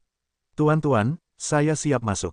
Baiklah, mari kita temani Anda, kata Tiansu tanpa ragu. Pada saat yang sama, kita harus melangkah ke dalam kabut. Penglihatan Murong Yu tajam, dan ia tertahan, ada krisis di sini, jadi biarkan saya yang melakukannya sendiri. Itu saja, kita bisa tetap berhubungan kapan saja. Tidak, di dalam terlalu berbahaya. Meskipun kami ingin menyelamatkan guru, kami tidak bisa membiarkanmu masuk juga. Dengan perlindungan kami, setidaknya keselamatanmu bisa terjamin. Kai Yang berkata dengan suara berat. Murong Yu memutar matanya dan berkata, bahkan orang-orang kuat di alam agung pun terjebak di dalam. Apa kau pikir kau bisa melindungiku? Percayalah, aku punya cara untuk melindungi diriku sendiri. Intinya, aku menyerah saja. Sebenarnya, Murong Yu tidak terlalu percaya diri. Namun, ia memiliki alat Tao yang disebut Menara Guntur Mendalam 8 Desolate, dan ketika ia menghadapi bahaya, setidaknya dia bisa melindungi dirinya sendiri. Lagi pula, Hetu Luoshu juga bisa menular. Pada akhirnya, atas desakan Murong Yu, Tiansu dan yang lainnya tetap di luar, dan hanya Murong Yu yang memasuki kabut sendirian. Gawat, wajah Murong Yu sedikit berubah sebelum memasuki kabut tebal. Mungkin karena aura yang ditinggalkan oleh banyak jalan kuat di dalam kabut itu jelas sedikit lebih lemah daripada di luar. Dan semakin dalam, semakin lemah. Murong Yu memperkirakan bahwa menurut situasi ini, tidak akan lama sebelum napas semua orang akan menghilang tanpa jejak. Ini bukan karena kabut telah memengaruhi garis pandang. Meskipun penglihatan Murong Yu sangat terbatas ketika ia memasuki kabut, tetapi itu tidak ada hubungannya dengan masalah ini. Ia menemukan bahwa kabut ini bahkan memiliki kemampuan untuk menghapus napas. Jika bukan karena alam dao yang kuat dan aura yang ditinggalkan sangat kuat, saya khawatir mereka akan terhapus sejak lama. Karena Murong Yu dengan jelas melihat bahwa setelah masuk ke sini, napas banyak orang telah menghilang. Di saat yang sama, Murong Yu juga menyadari bahwa kabut-kabut ini sebenarnya bukanlah kabut, melainkan semacam kekuatan. Kekuatan yang mirip dengan kabut putih, tetapi tidak dapat diserap oleh manusia. Bagaimana mungkin ada kekuatan sekuat itu? Jika ada formasi super besar di dalam kabut, begitu formasi besar ini melancarkan serangan, siapa yang bisa menahan gempuran kekuatan-kekuatan ini? Memikirkan hal ini, hati Murong Yu tak kuasa menahan rasa dingin. Namun, untuk saat ini, ia belum merasakan krisis yang kuat. Akibatnya, ia meningkatkan kecepatannya dan mengikuti aura yang ditinggalkan oleh orang-orang kuat itu untuk mengejarnya. Jika ia terus tinggal, napas-napas ini akan terhapus. Saat itu, Murong Yu tidak bisa melacaknya sama sekali. Tentu saja, ia telah melakukan semua pertahanan. Menara guntur mendalam 8 desolate telah dikorbankan olehnya, tergantung di atas kepalanya, dan seberkas cahaya turun, menyelimuti seluruh tubuhnya, melindunginya dengan kuat. Sepanjang perjalanan, Murong Yu tidak pernah menghadapi bahaya apapun. Hal ini membuatnya sangat bingung. Bukankah itu berarti banyak orang langsung mematahkan slip giok jiwa mereka setelah memasuki alam rahasia? Apakah potensi krisis itu meremehkan untuk menyerang ketika alam rahasia Murong Yu terlalu rendah? Saat itu, pikiran Murong Yu sedang berpikir, dan tiba-tiba sebuah tanda peringatan menyelimuti hatinya dengan keras. Itu sepenuhnya reaksi bawah sadar, dan Murong Yu terdorong mundur dengan keras. Hanya saja kecepatannya tinggi, tetapi dia masih tidak bisa melarikan diri sepenuhnya. Boom! Pagoda guntur mendalam 8 desolate terkena langsung, dan setelah mengeluarkan suara keras, pagoda itu terhempas ke samping. Namun, aura berbahaya yang menyelimuti hati Murong Yu semakin kuat. Boom! Sebelum sempat berpikir, Murong Yu langsung memadatkan kekuatan pamungkasnya ke dalam tinjunya, lalu menghantamkannya dengan sebuah pukulan. Setelah suara keras, Murong Yu langsung terpental. Kekuatan serangan balik yang mengerikan menyerbu masuk, dan darah di tubuhnya bergejolak seperti sungai. Namun, yang mengejutkan Murong Yu adalah ia tidak melihat siapapun atau seekor binatang buas pun menyerangnya. Pihak lain seperti tak terlihat dan polos, tidak ada sama sekali. Namun, mustahil untuk tidak ada. Maka hanya ada satu kemungkinan, yaitu, kemampuan siluman lawan sangat kuat. Bahkan jika ia melakukannya, ia tidak menunjukkan sosoknya. Dari awal hingga akhir, Murong Yu bahkan tidak tahu apakah itu seorang biksu atau binatang buas yang ganas. Pada saat ini, jiwa Murong Yu bergetar hebat. Aura yang kuat dan berbahaya menyelimuti seluruh jiwanya. Perasaan yang sangat familiar memenuhi seluruh jiwanya. Serangan jiwa, baru saja Murong Yu bereaksi. Kekuatan jiwa yang sangat mengerikan telah menyerbu ke dalam jiwanya, dan dengan cepat mencekik jiwanya. Kekuatan nafas jiwa bahkan jauh di atas Murong Yu. Dengan kata lain, ranah jiwa orang yang menyerang Murong Yu jauh lebih kuat darinya. Murong Yu mungkin bahkan tidak bisa melawan sebelum dia lahir. Dia merasa bahwa jiwanya tiba-tiba memiliki rasa sakit yang tajam, dan kemudian matanya menjadi gelap, dan dia kehilangan kesadaran. Klon jiwa tersingkir. Auzu.com dalam buku Hetuluo, jiwa utama Murong Yu tidak bisa menahan napas lega. Untungnya, jiwa utamanya selalu ada di buku Hetuluo, jika tidak, jika jiwa utamanya tersingkir, konsekuensinya akan serius. Dalam hal itu, bahkan jika dia terbunuh, dia tidak akan tahu apa yang sedang terjadi. Selain itu, setelah insiden Luning terakhir kali, hubungan antara jiwa utama Murong Yu dan klon sangat lemah. Terakhir kali, jiwa utama Murong Yu terkena dan Chi Yu tersingkir oleh Luning. Dia tidak ingin mengulangi kesalahan yang sama. Setelah Murong Yu pingsan, menara guntur mendalam 8 desolate otomatis berubah menjadi aliran cahaya dan kembali menenggelamkannya. Di saat yang sama, sesosok akhirnya muncul di hadapannya. Pemuda ini tampak penuh kasih sayang dan acuh tak acuh, mungkin tidak terlalu kuat. Namun, ranah jiwanya jelas jauh lebih tinggi daripada Murong Yu. Jika ia bisa melumpuhkan jiwa Murong Yu dengan satu pukulan, setidaknya ia berada di ranah yang lebih tinggi, atau bahkan lebih tinggi, daripada Murong Yu. Dengan kata lain, kultivasi jiwa orang ini setidaknya berada di ranah penciptaan tingkat ke-9, dan bahkan telah mencapai ranah jati diri sejati.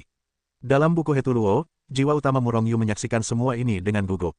Jika pemuda ini menghancurkan tubuh fisiknya, ia pasti tidak akan terus berpura-pura mati.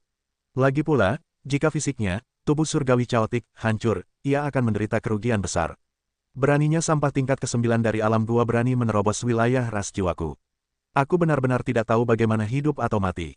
Jika bukan karena perintah tegas untuk tidak membunuh, kalau tidak, aku akan membunuhmu menjadi sampah.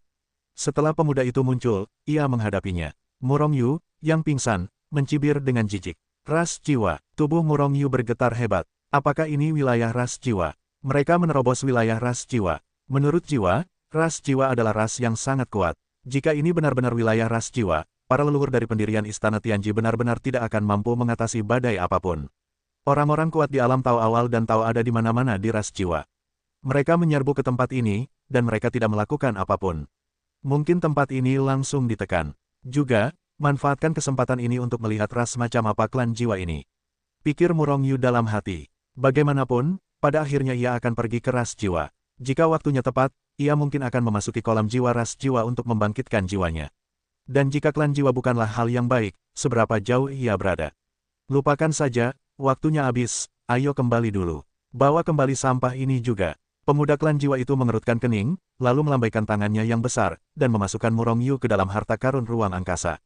Murong Yu menemukan bahwa selain dirinya, ada banyak biksu di ruang harta karun pemuda. Orang-orang ini bervariasi dalam kekuatan. Tetapi mereka semua memiliki satu kesamaan, mereka semua koma. Namun, tidak semua orang seutuhnya seperti dirinya. Jiwa beberapa orang jelas telah terpukul keras. Aku khawatir itu dilukai oleh pemuda ras jiwa itu. Di dalam harta karun ruang angkasa milik orang lain, Murong Yu tidak melakukan apa-apa, ia tidak ingin menarik perhatian pemuda ras jiwa itu. Tak lama kemudian, ia terlempar keluar dari harta karun ruang angkasa. Sebelum Murong Yu sempat melihat lingkungan sekitarnya, ia menyadari bahwa tubuhnya tersegel. Terlebih lagi, kekuatan orang yang menembak tampaknya relatif tinggi. Murong Yu dapat dengan jelas merasakan kekuatan segel tersebut. Setelah kekuatan tersegel, ia difoto dan dibangunkan. Namun sikap bangunnya kurang baik, ia ditendang untuk membangunkannya. Hal ini membuatnya sangat marah. Namun, ia sekarang berada di dalam ras jiwa legendaris, jadi ia tidak memiliki serangan. Kalau tidak, akan sangat tidak nyaman. Kalian para tawanan di bawah pangkat, kalian boleh pergi kemana-mana di sekitar sini, tapi jangan pernah meninggalkan radius 100 mil. Kalau tidak, jangan salahkan aku karena tidak mengingatkan kalian jika kalian mati. Pemuda yang sebelumnya mengejutkan Murong Yu melirik semua orang dengan jijik dan meninggalkan sebuah kalimat. Setelah berbicara, ia bergegas pergi. Semua orang hanya saling berpandangan. Kondisi Murong Yu sedikit lebih baik, setidaknya ia tahu bahwa ini adalah wilayah ras jiwa, sedangkan yang lainnya, mereka benar-benar kebingungan. Selain mereka, ada lebih banyak orang di sekitar sini. Agaknya, mereka semua telah ditangkap. Alasan mereka ditetapkan bukan milik ras jiwa adalah karena mereka semua disegel. Bukankah itu berarti kalian bisa bergerak bebas dalam radius 100 mil? Akibatnya, Murong Yu berjalan-jalan di halaman yang tenang untuk mengamati. Hanya saja ia masih merasa tenang sekarang. Yang lain semua menyesal dan marah. Aku tidak tahu apakah Shizu dan yang lainnya juga ditindas di sini. Murong Yu mencari pendiri Istana Tianji sambil mengamati lingkungan sekitar. Namun, banyak orang yang ditangkap, tetapi ia tidak menemukan keberadaan pendiri Istana Ji Surgawi. Tanpa disadari, Murong Yu telah meninggalkan area tersebut dalam radius 100 mil dan berjalan jauh. Hei, kenapa kau di sini? Saat berjalan, suara yang sedikit terkejut tiba-tiba terdengar di telinganya.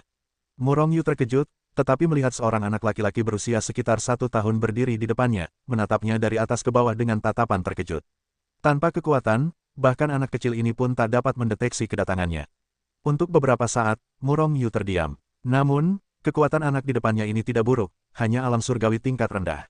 Yang terpenting, anak ini adalah seorang biksu jiwa. Ia pastilah seorang anggota ras jiwa. Ups, aku sudah meninggalkan pegunungan Baili. Ekspresi wajah Murong Yu sedikit berubah, dan ia berbalik untuk pergi. Namun, ucapannya terpotong oleh anak kecil itu, "Hei, apa kau orang asing? Katakan padaku bagaimana kau bisa sampai di sini. Bisakah kau melewati formasi dan batasan itu?" Wajah Murong Yu memucat, dan tanpa tenaga, ia langsung tertahan di tempatnya, tak bisa bergerak. Namun, pihak lain hanyalah anak kecil, mengapa hal ini membuatnya merasa begitu malu? Hebat, kau bisa melewati formasi dan batasan itu. Lalu, bisakah kau membawaku ke suatu tempat? Aku tidak akan memperlakukanmu dengan buruk. Anak kecil itu tampak bersemangat, menatap Murong dengan penuh harap. Bulu, buku ini berasal dari membaca buku. Diam-diam, dia mengutuk dalam hatinya. Dia tidak tahu bahwa ada formasi dan batasan di sekitar tempat mereka di penjara.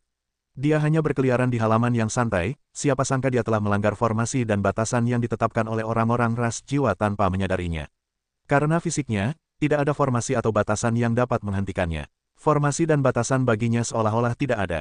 Murong Yu sedang memikirkan cara mencari alasan untuk menipu masa lalu, dia tidak ingin diketahui oleh orang-orang ras jiwa bahwa dia memiliki kemampuan ini, kalau tidak dia akan mati. Pada saat ini, anak kecil itu melanjutkan, "Kakak, aku ingin masuk ke kolam jiwa untuk membaptis jiwaku." Tapi ayahku dan yang lainnya tidak memberi Xiaoming kesempatan untuk mengatakan apapun. Tapi yang lain sudah tertangkap. Kolam jiwa telah dibaptis. Hanya aku yang tersisa. Ketika dia mengatakan ini, anak itu tampak tertekan. Murong Yu terkejut. Kolam jiwa ras jiwa bukanlah jenis kolam jiwa di jiwanya sebelumnya. Menurut Hundan, kolam jiwa adalah tempat yang sangat istimewa. Sekalipun mereka bukan dari ras jiwa, setelah dibaptis di kolam jiwa, jiwa dapat dibangkitkan. Namun, jika biksu ras jiwa yang membangkitkan jiwa menerima baptisan kolam jiwa, ia juga dapat menempa jiwa dan membuat jiwa lebih kuat dan murni. Bagaimanapun, baptisan kolam jiwa memiliki berbagai manfaat. Terlebih lagi, kolam jiwa adalah harta karun klan jiwa, dan kebanyakan orang dari klan jiwa hanya dapat dibaptis sekali. Tentu saja, beberapa orang yang telah memberikan kontribusi signifikan kepada klan jiwa masih dapat menerima lebih banyak baptisan kolam jiwa. Namun, orang-orang seperti itu hanya sedikit. Awalnya, Murong Yu juga memikirkan ras jiwa untuk membaptis jiwanya. Namun, ia tidak berencana untuk pergi ke ras jiwa untuk sementara waktu. Namun sekarang ia masuk ke sini secara tidak sengaja. Yang lebih penting, ada seorang anak kecil di sini yang meminta Murong Yu untuk membawanya ke kolam jiwa. Ini sungguh mengejutkan, orang-orang kuat di dekat kolam jiwa itu seperti hutan.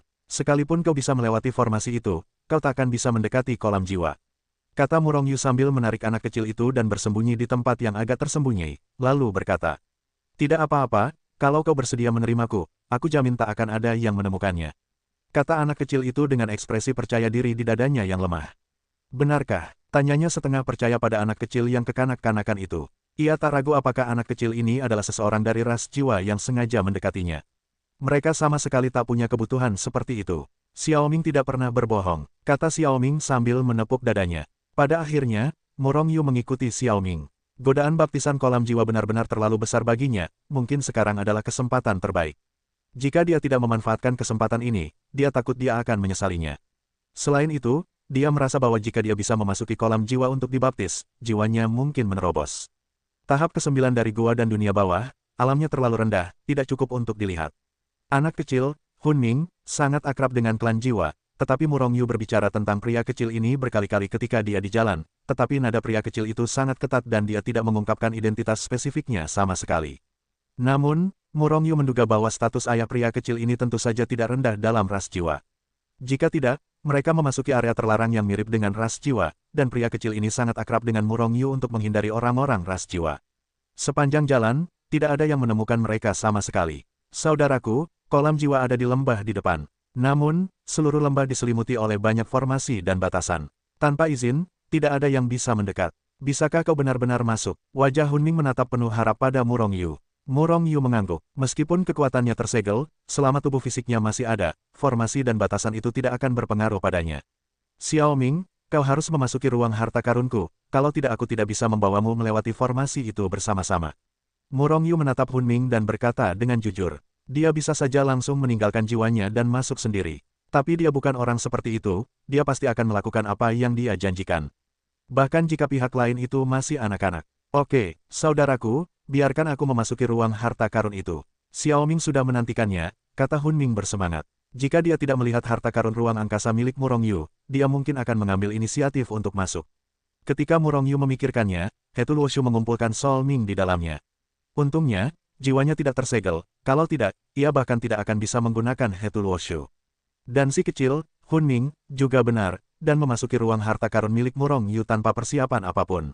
Apakah ia terlalu mudah percaya pada orang lain, ataukah karena penampilan Murong Yu yang sebenarnya bukan orang jahat? Setelah memikirkannya, Murong Yu masih lebih condong ke spekulasi yang terakhir. Ia juga merasa bahwa ia bukanlah orang jahat. Aku orang baik, desah Murong Yu dalam hati, lalu ia melangkah keluar dengan goyah. Ratusan ribu formasi berat dan penghalang menyelimuti seluruh lembah, tetapi tetap tidak dapat menghentikan langkah kaki Murong Yu. Seolah berjalan santai di halaman, Murong Yu langsung melintasi formasi-formasi itu. Bahkan saat ia melintasi formasi itu, kekosongan yang menyelimuti formasi dan pengekangan itu bahkan tidak beriak keluar. Setelah memasuki formasi, Murong Yu melepaskan Soul Ming-nya dari Hetu Luoshu. Saudaraku, apakah kau benar-benar masuk? Setelah Soul Ming keluar, ia berseru kegirangan. Namun, Murong Yu menutup mulutnya, ia tidak ingin menarik perhatian para ahli dari ras jiwa. Jika tidak, jika ia menyerbu ke tanah terlarang ras jiwa, lawannya bisa langsung membunuhnya tanpa bertanya. Saudaraku, kita tidak perlu terlalu berhati-hati. Tidak ada yang menjaga area terlarang klan jiwa. Bahkan jika kita sedang mengguncang bumi di sini, tidak ada yang tahu. Tentu saja, jangan sentuh formasi dan batasannya. Setelah sekian lama, Kunming menemukan kata itu. Kesempatan. Auzu.com, ya, kalian dari ras jiwa memang cukup percaya diri. Murong Yu memutar bola matanya, tetapi ini adalah hal yang baik baginya. Di bawah bimbingan Huning, Murong Yu masuk sepenuhnya. Pada akhirnya, ia memasuki sebuah istana jauh di lembah. Di mana kolam jiwa, Murong Yu melihat sekeliling, tetapi seluruh aula kosong, tidak ada apa-apa, apalagi kolam jiwa. Kolam jiwa ada di aula utama. Saudara Murong, jangan khawatir, lihat aku. Sambil berbicara, Kuning mulai bergerak. Pada saat yang sama, jejak tangannya terus-menerus terekam. Bergemuruh. Setelah beberapa saat, Murong Yu merasakan seluruh aula bergetar. Pada saat yang sama, pemandangan di depan mata Murong Yu tiba-tiba berubah. Kemudian, ia menyadari bahwa ia tidak lagi berada di aula, melainkan muncul di suatu ruang dengan radius sekitar 10 mil. Dan di tengah ruang ini terdapat sebuah kolam berukuran sekitar 1 mil dengan udara putih. Puff! Sebelum Murong Yu sempat bereaksi, Sol Ming sudah melompat dan langsung masuk ke dalam kolam. Pada saat yang sama, ia bahkan berteriak kepada Murong Yu, "Saudara Murong, cepat masuk. Ini kolam jiwa." Si kecil ini benar-benar cemas. Murong Yu sedikit terdiam, tetapi ia tidak langsung melompat, melainkan mengamatinya, dan pada saat yang sama merasakan titik teleportasi di luar melalui Hetu Luoshu. Teleporter itu juga bisa dirasakan. Ini hal yang bagus. Setelah ditemukan oleh orang-orang ras jiwa, dia juga bisa mengandalkan Hetu Luoshu untuk segera berteleportasi dari sini. Setelah menyadari tidak ada bahaya di dekatnya, Murong Yu perlahan berjalan mendekat. Setelah mendekati kolam jiwa, dia menemukan bahwa ki putih itu bukanlah kabut air, melainkan kekuatan jiwa yang nyata. Kekuatan jiwa selalu tak terlihat dan tak berwujud, sekuat apapun itu. Dan kekuatan jiwa di sini benar-benar terwujud, sungguh mengerikan. Namun, kolam jiwa ini benar-benar cukup rahasia. Bahkan jika orang luar tahu bahwa kolam jiwa ada di lembah ini, bahkan jika mereka menerobos formasi, tanpa teknik khusus, mereka tidak akan bisa datang ke sini sama sekali. Justru karena inilah jiwa-jiwa dari ras jiwa merasa lega karena tidak ada penjaga yang kuat di dekat kolam jiwa. Hati Murong Yu diam-diam beruntung, tetapi untungnya dia telah bertemu dengan Sol Ming, kalau tidak, dia tidak akan pernah memiliki kesempatan untuk datang ke kolam jiwa untuk pembaptisan jiwa. Puff! Murong Yu juga melompat turun. Tiba-tiba, udara putih itu menenggelamkan seluruh tubuhnya, dan menghantam ruang jiwanya. Namun, Murong Yu masih menemukan bahwa kekuatan jiwa substantif ini sama sekali tidak berpengaruh pada tubuh fisiknya. Tetapi bagi jiwanya, jiwa itu besar. Kekuatan jiwa substantif ini sangat murni, jauh lebih murni daripada kekuatan jiwa Murong Yu. Dan cukup maju, setidaknya 1 miliar kali kekuatan jiwa Murong Yu. Justru karena inilah kekuatan jiwa-jiwa ini memiliki efek yang luar biasa padanya. Ketika udara putih menyelimuti ketiga bola jiwanya, Murong Yu dengan jelas melihat bahwa ketiga bola jiwa itu menyusut dengan cepat.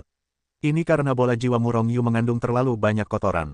Kolam jiwa sedang membersihkan kotorannya. Dan semakin sedikit kotoran, semakin kecil volume bola jiwa. Setelah tidak menemukan bahaya apapun pada jiwa oleh kolam jiwa, jiwa utama Murong Yu juga kembali ke ruang jiwa dari Hetu Luoshu, dan dibaptis oleh kolam jiwa. Kotoran terus-menerus dibersihkan, dan jiwa Murong Yu menjadi semakin murni. Pada saat yang sama, Murong Yu melihat bahwa jiwanya menjadi lebih ulet setelah dicuci, dan bahkan kekuatan jiwanya terus meningkat.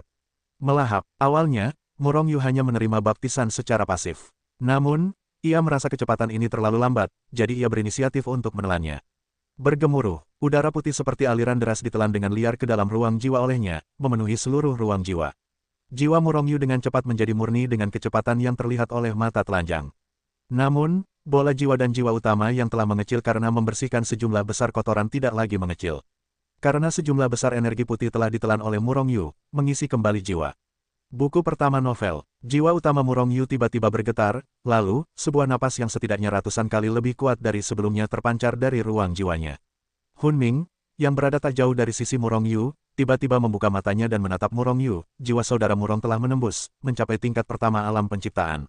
Hei, apakah saudara Murong sebenarnya anggota klanku? Jika bukan karena dia yang menembus jiwa, aku tidak akan pernah menganggapnya sebagai anggota ras jiwa sebelumnya. Hun Ming tampak sangat terkejut, karena dia tidak tahu bahwa Murong Yu sebenarnya adalah anggota ras jiwa. Saudara Murong, bukankah seharusnya kau mencela aku? Hun Ming menatap Murong Yu dengan hati-hati, karena takut Murong Yu akan mencelanya.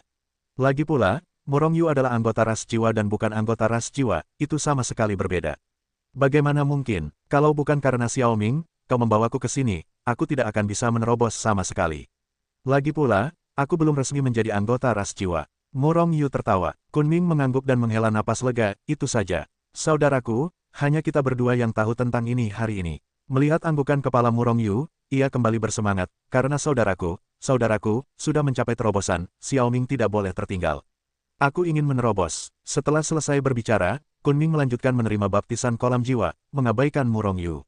Sementara itu, Murong Yu tidak mengatakan apa-apa, bergegas menerima baptisan kolam jiwa. Murong Yu telah melangkah maju dari menembus dunia gua menuju dunia ciptaan. Meskipun tingkat kultivasinya masih sangat rendah, Murong Yu sudah merasa puas. Tentu saja, ia tidak berhenti di situ. Jika kolam jiwa memungkinkannya untuk terus meningkatkan tingkat kultivasinya, ia tidak akan keberatan berkultivasi di sini selamanya. Paling banter, ia bisa langsung naik ke alam agung dalam sekali jalan. Tapi itu hanya ide yang bagus. Kekuatan jiwanya ratusan kali lebih kuat dari sebelumnya. Dengan kata lain, kekuatan tempur Murong Yu ratusan kali lebih kuat dari sebelumnya. Dan jika kultivasi dan tubuh fisiknya juga menembus ke alam penciptaan, kekuatan tempurnya akan terus meroket, dan tidak akan menjadi masalah untuk bergegas ke alam surgawi tingkat menengah dalam satu gerakan. Kekuatan substantif jiwa masih terus-menerus menempa jiwanya. Terus meningkatkan kualitas jiwanya. Setelah alam ditingkatkan, kemampuan membawa jiwanya menjadi lebih kuat. Oleh karena itu, saat menerima baptisan, Murong Yu mulai menggabungkan lebih banyak pusaran jiwa. Sebelumnya, jiwanya telah bergabung dengan 3 pusaran air kecil, yang harus dilakukannya sekarang adalah menggabungkan 4, 5, atau bahkan lebih. Semakin banyak pusaran yang menyatu, semakin mengerikan pula daya mematikannya. Beberapa hari kemudian, Murong Yu secara ajaib menggabungkan 4 pusaran jiwa kecil menjadi pusaran kekuatan yang lebih besar. Kecepatan ini di luar dugaannya, dan belum pernah secepat ini. Murong Yu menemukan bahwa dalam beberapa hari terakhir, ia tidak banyak gagal, dan integrasinya berhasil dengan hampir mulus. Ini adalah efek dari kolam jiwa klan jiwa. Murong Yu hanya bisa memikirkan kemungkinan ini. Penggabungan pusaran jiwa di sini hampir seperti bantuan ilahi, dan berjalan mulus. Bahkan jika penggabungan gagal, kekuatan jiwa tidak mengalami banyak kerusakan. Kerusakan terbesar telah diimbangi oleh kekuatan jiwa dari kolam jiwa. Selain itu, kekuatan jiwa di kolam jiwa juga memiliki kemampuan perbaikan yang kuat, dan kecepatan perbaikannya sebanding dengan kekuatan kehidupan. Kolam jiwa ini sungguh menakjubkan. Murong Yu juga menemukan tempat yang mengejutkan. Setelah memasuki kolam jiwa, kekuatan jiwa di kolam jiwa secara aktif menyelimuti jiwa tuannya. Dengan cara ini, bahkan jika ia gagal menyatu dengan pusaran kecil, jiwa utamanya tidak akan terluka. Ini untuk mendorong Murong Yu agar terus menyatu dengan pusaran jiwa. Tanpa ragu, Murong Yu segera memanfaatkan satu-satunya kesempatan yang ada, dan terus menyatu dengan pusaran jiwa kecil itu. 5, 6, 10. Pada akhirnya, kekuatan jiwanya telah menyatu dengan 10 pusaran kecil. Di bawah perlindungan kekuatan jiwa dari kolam jiwa, Murong Yu menyatu dengan 10 pusaran kecil tanpa kehilangan apapun. Namun, ini sudah batasnya. Bahkan dengan perlindungan kolam jiwa, Murong Yu tidak dapat terus menyatu dengan terlalu banyak pusaran jiwa kecil. Setelah 11 pusaran jiwa kecil menyatu, kekuatan jiwanya akan segera runtuh dan tidak akan bertahan sama sekali. Itu pasti alasan mengapa alamnya tidak cukup. Bagaimanapun, semuanya harus didasarkan pada kekuatan yang kuat. Namun, 10 pusaran jiwa kecil itu sudah cukup mengerikan. Murong Yu merasakannya sejenak. Pada saat ini, kerusakan jiwanya sudah cukup untuk membunuh pembangkit tenaga listrik alam surgawi tingkat tinggi. Jika dipadukan dengan basis kultivasi tingkat atas dan berbagai harta karun, Murong Yu yakin bahwa ia hampir tak terkalahkan di alam ciptaan. Auzu.com dan saat ini, alam kultivasinya baru mencapai tahap ke-9 dari alam gua. Namun, yang membuatnya merasa kasihan adalah alam jiwanya belum mampu menembus, dan ia masih berada di tingkat pertama alam surga dan manusia. Mungkin ini karena baik basis kultivasi maupun tubuh fisiknya belum ditingkatkan. Jika basis kultivasi dan tubuh fisiknya juga ditingkatkan secara bersamaan, jiwanya mungkin juga dapat meningkatkan beberapa alam kecil. Tentu saja, meskipun tingkat kultivasinya belum terus meningkat, pembaptisan kolam jiwa yang terus-menerus telah meningkatkan kualitas jiwanya hingga 1000 kali lipat lebih tinggi dari sebelumnya. Jika jiwa Murong Yu sebelum pembaptisan kolam jiwa dianggap sebagai biksu biasa, maka sekarang ia adalah seorang jenius tak tertandingi. Apa perbedaan antara seorang jenius tak tertandingi dan biksu biasa? Yang pertama adalah kesenjangan besar antara kecerdasan dan bakat. Dan di atas kesenjangan ini, dalam kondisi yang sama, kecepatan kultivasi seorang jenius tak tertandingi akan jauh melampaui biksu biasa. Jiwanya yang sekarang telah mencapai tingkat jenius tak tertandingi. Meskipun semakin tinggi tingkat kultivasinya, semakin banyak kekuatan jiwa yang dibutuhkan. Namun sekarang ia pada dasarnya dapat mencapai hasil 2 kali lipat dengan setengah usaha dalam kultivasinya. Dalam satuan waktu yang sama, kekuatan jiwa bebas yang ia telan dari kekacauan tak berujung puluhan ribu kali lipat lebih banyak dari sebelumnya. Dengan kata lain, kecepatan kultivasinya saat ini 10.000 kali lebih cepat dari sebelumnya. Apa perbedaan antara 10.000 kali lipat? Jika sebelumnya, butuh 10.000 tahun bagi Murong Yu untuk menembus alam kecil, tetapi sekarang hanya butuh 1 tahun untuk menembusnya. Inilah celahnya, dan jika ia terus dibaptis, Murong Yu yakin ia akan menjadi lebih kuat. Saudaraku, cepatlah bangun, seseorang akan datang. Pada saat ini, suara jiwa terngiang di telinga Murong Yu. Murong Yu terkejut, dan langsung melompat dari kolam jiwa. Ini adalah tanah ras jiwa. Meskipun ia tidak ingin pergi dari sini, ia harus pergi. Jika tidak, nasibnya akan sengsara tanpa memikirkannya. Saudaraku, kau sangat tajam. Pertama kali kau memasuki kolam jiwa, kau bertahan selama sebulan penuh. Rekor terlama sebelumnya hanya setengah bulan. Setelah Murongyu muncul, Kunming memandangnya dengan iri. Bersamaan dengan itu, tangannya terus membuat cetakan tangan satu persatu, yang merupakan ritme meninggalkan kolam jiwa. Apakah lamanya waktu penting? Tanya Murongyu dengan bingung. Soal lamanya waktu, dia sama sekali tidak sombong. Tidak sombong atau angkuh. Saudara Murong, jangan terlihat acuh tak acuh. Semua orang tinggal di dalamnya lebih lama. Namun, jiwa kita tidak tahan. Meskipun kolam jiwa memiliki fungsi untuk mencuci jiwa. Tetapi jika Anda tinggal terlalu lama, seluruh jiwa akan terhanyut. Pada saat ini, mereka telah muncul kembali di aula. Sambil berbicara, Kunming menyelinap keluar dari aula bersama Murongyu dan menyelinap dari sisi lain. Si kecil ini tidak ingin ditemukan oleh orang-orang ras jiwa, dia menyelinap ke sini. Selain itu, manfaat baptisan kolam jiwa tidak bisa diungkapkan dalam waktu singkat. Wajar jika satu atau dua alam kecil meningkat. Namun, efek utama baptisan kolam jiwa bergantung pada masa depan. Semakin lama berada di kolam jiwa, semakin besar potensinya. Semakin besar pula pencapaiannya di masa depan. Menurut pendapat saya, Saudara Murong, jika Anda bisa tinggal di kolam jiwa selama sebulan, setidaknya Anda akan berada di alam Master Tao di masa depan. Mungkin Anda bisa mencapai alam leluhur Tao dalam legenda. Mungkin, Murongyu mengangguk. Efek tajam kolam jiwa padanya memang sangat besar, dan ia sudah merasakannya sejak awal. Namun, apakah itu seperti yang dikatakan Sol Ming, akan butuh waktu untuk memverifikasinya secara perlahan. Namun, pada dasarnya, Murongyu percaya pada apa yang dikatakan Sol Ming. Bagaimanapun, itu adalah verifikasi dari orang-orang kuat klan jiwa yang tak terhitung jumlahnya selama bertahun-tahun yang tak terhitung jumlahnya. Ia menggunakan metode sebelumnya untuk membawa Sol Ming keluar dari lembah tempat kolam jiwa berada. Sebelum pergi, Hunming bertanya, Saudaraku Murong, karena kau anggota ras jiwa, apakah kau ingin mengumumkan identitasmu sekarang? Menjadi anggota klan, tetapi ada banyak keuntungan, kau bisa berjalan di sini. Tidak sepertimu, kau hanyalah seorang tahanan kelas. Murongyu menggelengkan kepalanya. Ia ditahan di sini. Ia tidak ingin bergabung dengan ras jiwa dalam situasi ini.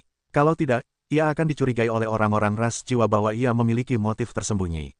Tapi, saudaraku Murong, apakah kau dipenjara sepanjang waktu? Mengapa? Aku akan menyelamatkanmu. Mata Kunming berbinar. Sebelum Murongyu sempat berbicara, ia melanjutkan dan berkata, ini keputusan yang sangat membahagiakan.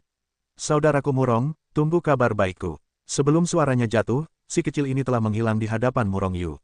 Murongyu menggelengkan kepalanya tanpa daya, berbalik, dan berjalan kembali. Untungnya, orang-orang ras jiwa tidak menghitung jumlah orang, tetapi tidak ada yang tahu bahwa ia telah pergi dari sini dalam sebulan. Kalau tidak, ia akan disiksa oleh orang-orang ras jiwa. Namun, tak lama setelah kembali, ia menemukan seorang kenalan di antara para tawanan ini, Tiansu. Hati Murongyu langsung tak enak, jadi ia menghampiri, Tuan, kenapa Anda di sini? Tiansu sedang duduk di tanah dengan wajah muram. Mendengar kata-kata Murongyu, ia tiba-tiba membuka matanya, diikuti desahan panjang. Murongyu, aku sudah sebulan tidak menghubungimu, jadi aku jadi bingung sendiri. Tapi aku tak menyangka akan ditawan sebelum aku bertindak terlalu jauh. Aku punya firasat setelah ditawan di sini. Tak disangka, aku benar-benar bertemu denganmu di sini. Tiansu tampak tertekan dan merasa dirugikan. Mata Murongyu berputar dan ia berkata, Tuan, Anda terlalu tidak sabaran. Untungnya, hanya Anda yang tertangkap, kalau tidak istana rahasia surgawi kita akan terjebak dalam pot. Tiansu tidak berbicara, melainkan terdiam. Ia tahu bahwa kata-kata yang diucapkan Murongyu memang benar. Hei, jika terjadi sesuatu pada guru, istana misteri surgawi kita sama saja seperti direnggut oleh periuk. Tiansu menghela napas dan berkata, bagaimanapun, penguasa istana-istana Tianji memulai pilar istana Tianji. Kecuali seseorang menerobos ke alam awal Tao, jika penguasa istana misteri surgawi jatuh, istana misteri surgawi pasti akan menyusul. Ngomong-ngomong, aku tidak di sini akhir-akhir ini. Kemana saja kau? Tahukah kau tempat apa itu? Apakah itu semacam kekuatan misterius? Tanya Tiansu. Murongyu merenung sejenak. Banyak rahasianya sendiri yang tidak diketahui Tiansu dan yang lainnya. Tentu saja, sebelum waktunya tiba, ia tidak berencana untuk memberitahu Tiansu dan yang lainnya. Tapi masalah klan jiwa, kurasa itu seharusnya bukan rahasia. Apakah kau tahu ras jiwa? Tanya Murongyu dengan suara rendah. Tidak mungkin, mereka semua disegel dengan kekuatan dan tidak bisa mengirimkan suara sama sekali. Sebenarnya, Murongyu bisa menggunakan jiwanya untuk mengirimkan suara. Namun, dia bisa, tetapi Tiansu tidak. Akan lebih baik jika semua orang berbicara secara terbuka. Lagi pula, tidak ada orang lain di dekat mereka berdua. Ketika basis kultivasi mereka disegel, sulit bagi orang lain untuk mendengar mereka. Bahkan, Murong Yu telah menggunakan kekuatan jiwanya untuk memasang penghalang kedap suara di sekitar mereka, dan bahkan lebih mustahil bagi orang lain untuk mengetahui isi percakapan mereka. Ras jiwa dikatakan sebagai ras yang sangat misterius di alam semesta. Mereka semua adalah biksu jiwa, dan kultivasi mereka sangat mengerikan. Jika ras jiwa dihitung sebagai kekuatan, maka ras jiwa adalah kekuatan paling kuat di alam semesta. Terlebih lagi, ras jiwa juga merupakan salah satu ras puncak. Tiansu benar-benar tahu keberadaan ras jiwa, tetapi hanya bertanya, ia banyak bicara dengan analogi. Namun, tak lama kemudian ia bereaksi. Aku melihatnya menatap Murong Yu dengan tatapan heran, kau bilang, apakah ini wilayah ras jiwa? Orang-orang ras jiwa selalu sangat misterius, dan hanya sedikit orang yang tahu wilayah mereka. Murong Yu mengangguk, jika tebakanmu benar, seharusnya ras jiwa di sini. Wajah Tiansu tiba-tiba berubah, dan raut putus asa terpancar dari kedalaman matanya. Tuan, bagaimana ekspresimu? Bahkan jika ini ras jiwa, tidak perlu putus asa, kan? Murong Yu bingung. Dari klan jiwa yang dia temui, sepertinya klan jiwa tidak mengerikan, kan? Tentu saja, dia juga bertemu dengan 3 orang ras jiwa. Salah satunya adalah klan jiwa yang dia segel, dan yang satunya lagi adalah anak kecil yang berdengung itu. Yang satunya lagi adalah pemuda ras jiwa yang menangkapnya. Kau tidak tahu. Tiansu menggelengkan kepalanya, ras jiwa terisolasi dari dunia dan jarang keluar rumah. Jadi, wilayah mereka sangat rahasia. Menurut legenda, orang-orang ras jiwa sangat menghargai wilayah mereka. Siapapun yang menerobos masuk ke wilayah itu akan dianggap sebagai penjajah, apapun yang mereka bunuh. Tubuh Murong Yu bergetar hebat, tidak bisakah sekejam itu? Tiansu mengangguk. Hati Murong Yu mencelos. Jika memang begitu, maka dia pasti akan menemukan cara untuk melarikan diri dari sini. Hanya saja, leluhur istana rahasia surgawi masih belum diketahui. Jika mereka melarikan diri, akankah ras jiwa membunuh kepala keluarga istana rahasia surgawi? Sebelum pergi, pastikan untuk mencari tahu tentang penguasa istana rahasia surgawi. Jika tidak, begitu istana rahasia surgawi runtuh, itu tidak akan baik untuk Murong Yu.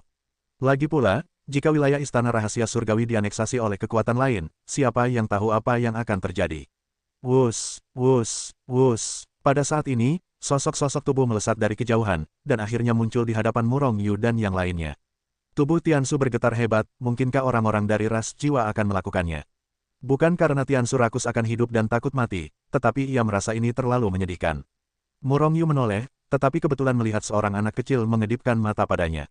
Siapakah anak kecil itu yang bukan Hunming? Apakah anak kecil ini benar-benar ingin mengeluarkannya? Hati Murong Yu tergerak, tetapi ia tidak berbicara, melainkan menatap orang-orang dan yang lainnya dengan acuh tak acuh. Kalian benar-benar pantas mati. Memasuki wilayah orang lain adalah kejahatan berat, tahukah kalian? Anak kecil itu, Hunming, berjongkok di pinggulnya, berpura-pura kejam, dan berteriak pada Murong Yu dan yang lainnya. Hanya saja ia memang anak kecil, dan ia tidak terlihat ganas seperti ini, tetapi ia terlihat lucu. Murong Yu bahkan tak bisa menahan tawa terbahak-bahak. Hanya saja, kecuali Murong Yu, semua orang memandang mereka dengan cemas. Karena takut iblis kecil ini memberi perintah dan kemudian mengeksekusi mereka semua. Namun, Tuhan memiliki kehidupan yang baik. Tuan muda ini sangat berbelas kasih hari ini dan memutuskan untuk menerima seorang pelayan darimu. Tuan muda ini dapat menjamin bahwa jika kamu mengikuti tuan muda dan minum makanan pedas, itu pasti tidak akan menjadi masalah. Nah, siapa yang akan? Tatapan Hunming perlahan melewati semua orang, dan ketika dia melewati Murong Yu, dia berkedip.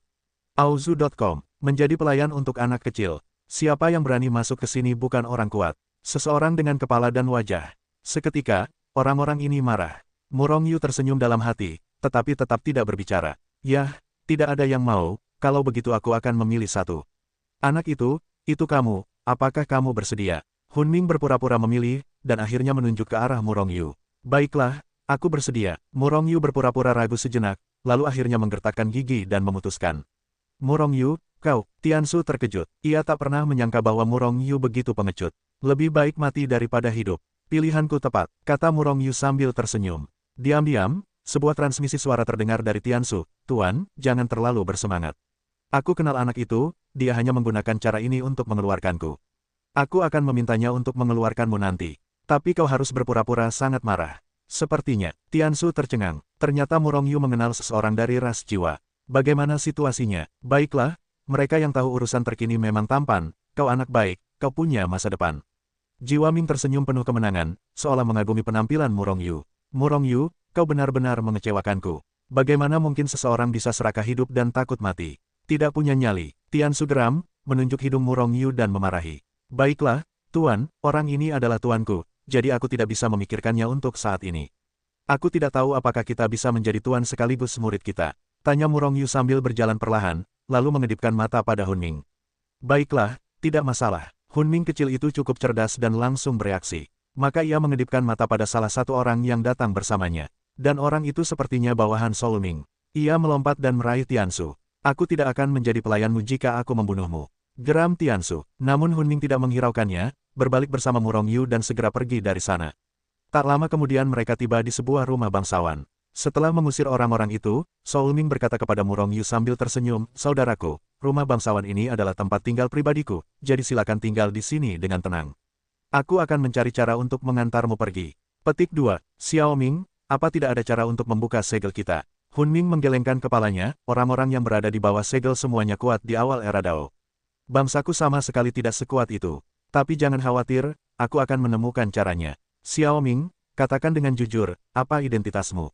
Tanya Murong Yu lagi. Pria kecil ini benar-benar menyebut orang secara langsung, tidak semua orang bisa. Murong Yu hendak memanfaatkannya untuk menanyakan keberadaan penguasa istana dari istana Ji Surgawi. Baiklah, aku tidak takut untuk mengatakan yang sebenarnya. Ayahku adalah seorang tetua dari ras jiwa. Aku masih memiliki sedikit kekuatan. Ayo pergi, saudara Murong, kau sudah menjadi pelayanku. Ayo, aku akan membawamu bersamaku. Bagaimana kabar keluarga roh? Pemandangan keluarga roh kita lumayan. Hunming tertawa. Baiklah, Murong Yu langsung setuju. Pada akhirnya, Tiansu tinggal sendirian di kediaman besar Hunming. Sementara itu, Murong Yu mengembara di klan jiwa dengan jiwa sebagai pelayan jiwa. Meskipun ras jiwa relatif tertutup, tidak berbeda dengan wilayah bintang lainnya. Jangan lupa berapa banyak wilayah bintang yang dimiliki ras jiwa. Sekarang, wilayahnya lebih dari puluhan bidang bintang. Tentu saja, tidak semua dari puluhan bidang bintang tersebut memiliki orang-orang dari ras jiwa. Meskipun ras jiwa adalah sebuah ras, hampir sebagian besar kultivator yang telah membangkitkan jiwa mereka di alam semesta telah berkumpul di sana. Namun, para biksu jiwa masih sedikit.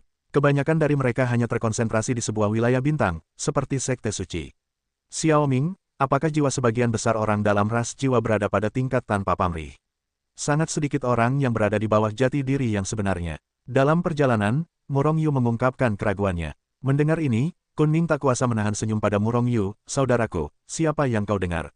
Meskipun ras jiwa kita secara umum sangat kuat, tapi itu tidak berlebihan. Orang-orang di alam ciptaan dan alam surga dan manusia masih ada cukup banyak. Hanya saja orang-orang kita memiliki titik awal yang relatif tinggi. Murong Yu memutar matanya, oke, dia harus mengakui bahwa dia masih tertipu oleh dewa jiwa dan... Tapi memikirkannya, kurasa itu tidak mungkin. Meskipun ras jiwa kuat, masih banyak orang, bagaimana bisa begitu menakutkan? Selain itu, ada orang-orang di klan jiwa kita yang tidak dapat membangkitkan jiwa mereka. Namun, orang-orang itu tidak memenuhi syarat untuk tetap di klan mereka setelah mereka dewasa. Mereka semua diusir untuk mengurus hal-hal di klan. Ini agak kejam, tetapi bagaimana mungkin tidak ada orang yang tidak dapat membangkitkan jiwa di klan jiwa? Tidak semua orang dilahirkan untuk bisa membangkitkan jiwa mereka. Dan jika mereka tidak bisa membangkitkan jiwa mereka setelah dibaptis di kolam jiwa, pada dasarnya mereka tidak akan pernah bisa kembali ke klan lagi, jelas Kunming. Tiba-tiba, Murong Yu merasa seperti berada di rumah Murong. Meskipun ia juga anggota keluarga Murong, ia hanyalah sampah. Karena itu, ia ditolak oleh keluarga dan menjalani kehidupan yang lebih buruk daripada seorang pelayan. Penanganan klan jiwa terhadap hal ini jauh lebih baik daripada sebelumnya. Meskipun jumlah ras jiwa jauh lebih rendah daripada ras manusia, bahkan ras Phoenix, ras naga, dan ras lainnya pun lebih rendah. Namun, kekuatan ras jiwa adalah salah satu ras yang paling kuat. Lagi pula, ada terlalu banyak pembangkit tenaga listrik kelas atas di ras jiwa. Selain itu, di bawah ranah yang sama, pembudidaya ras jiwa seringkali lebih kuat. Selama berhari-hari, Murong Yu dan Hunming berjalan di wilayah klan jiwa, meningkatkan pengetahuannya tentang klan jiwa dan menanyakan tentang leluhur istana Tianji dan yang lainnya. Namun, yang mengecewakannya adalah tidak ada berita tentang master istana dan yang lainnya sama sekali. Mungkin, orang-orang itu tidak ada sama sekali. Atau apakah hanya ras jiwa tingkat tinggi yang tahu keberadaan mereka? Bagaimanapun, mereka semua adalah pembangkit tenaga listrik di alam agung, dan orang biasa tidak dapat menyentuh mereka. Saudaraku, aku sudah mengetahuinya dengan jelas. Seseorang memang menerobos masuk ke ranah ras roh belum lama ini, dan konon masih ada artefak Dao di sana. Berkat orang-orang itulah, banyak orang berhasil menerobos masuk ke ranah ras roh. Hari itu, jiwa bergegas menghampiri dan berkata kepada Murong Yu dengan penuh semangat. Oh, bagaimana keadaannya sekarang? Mata Murong Yu berbinar dan langsung bertanya. Tiansu juga menatap Jiwa Ming dengan penuh semangat. Jiwa Ming menggelengkan kepalanya, aku tahu ini. Orang-orang itu konon telah terperangkap oleh formasi dan batasan. Meskipun tempat-tempat itu adalah wilayah ras jiwa kita, mereka juga jadi bagi kita. Biasanya tidak ada orang yang pergi ke tempat-tempat itu. Apa yang sedang dilakukan ras jiwa sekarang? Jiwa Ming menggelengkan kepalanya, ada beberapa ahli dari klan jiwa kita yang berjaga di sana, sepertinya memang begitu. Murong Yu diam-diam menghela napas lega. Tidak apa-apa jika kepala istana dari istana Ji Surgawi dan yang lainnya hanya terperangkap oleh formasi. Jika klan jiwa juga mengambil tindakan, mereka akan menjadi lebih berbahaya. Di ranah Raja Tao, dalam ras jiwa, aku takut bahkan angin dan ombak pun tak mampu menahannya.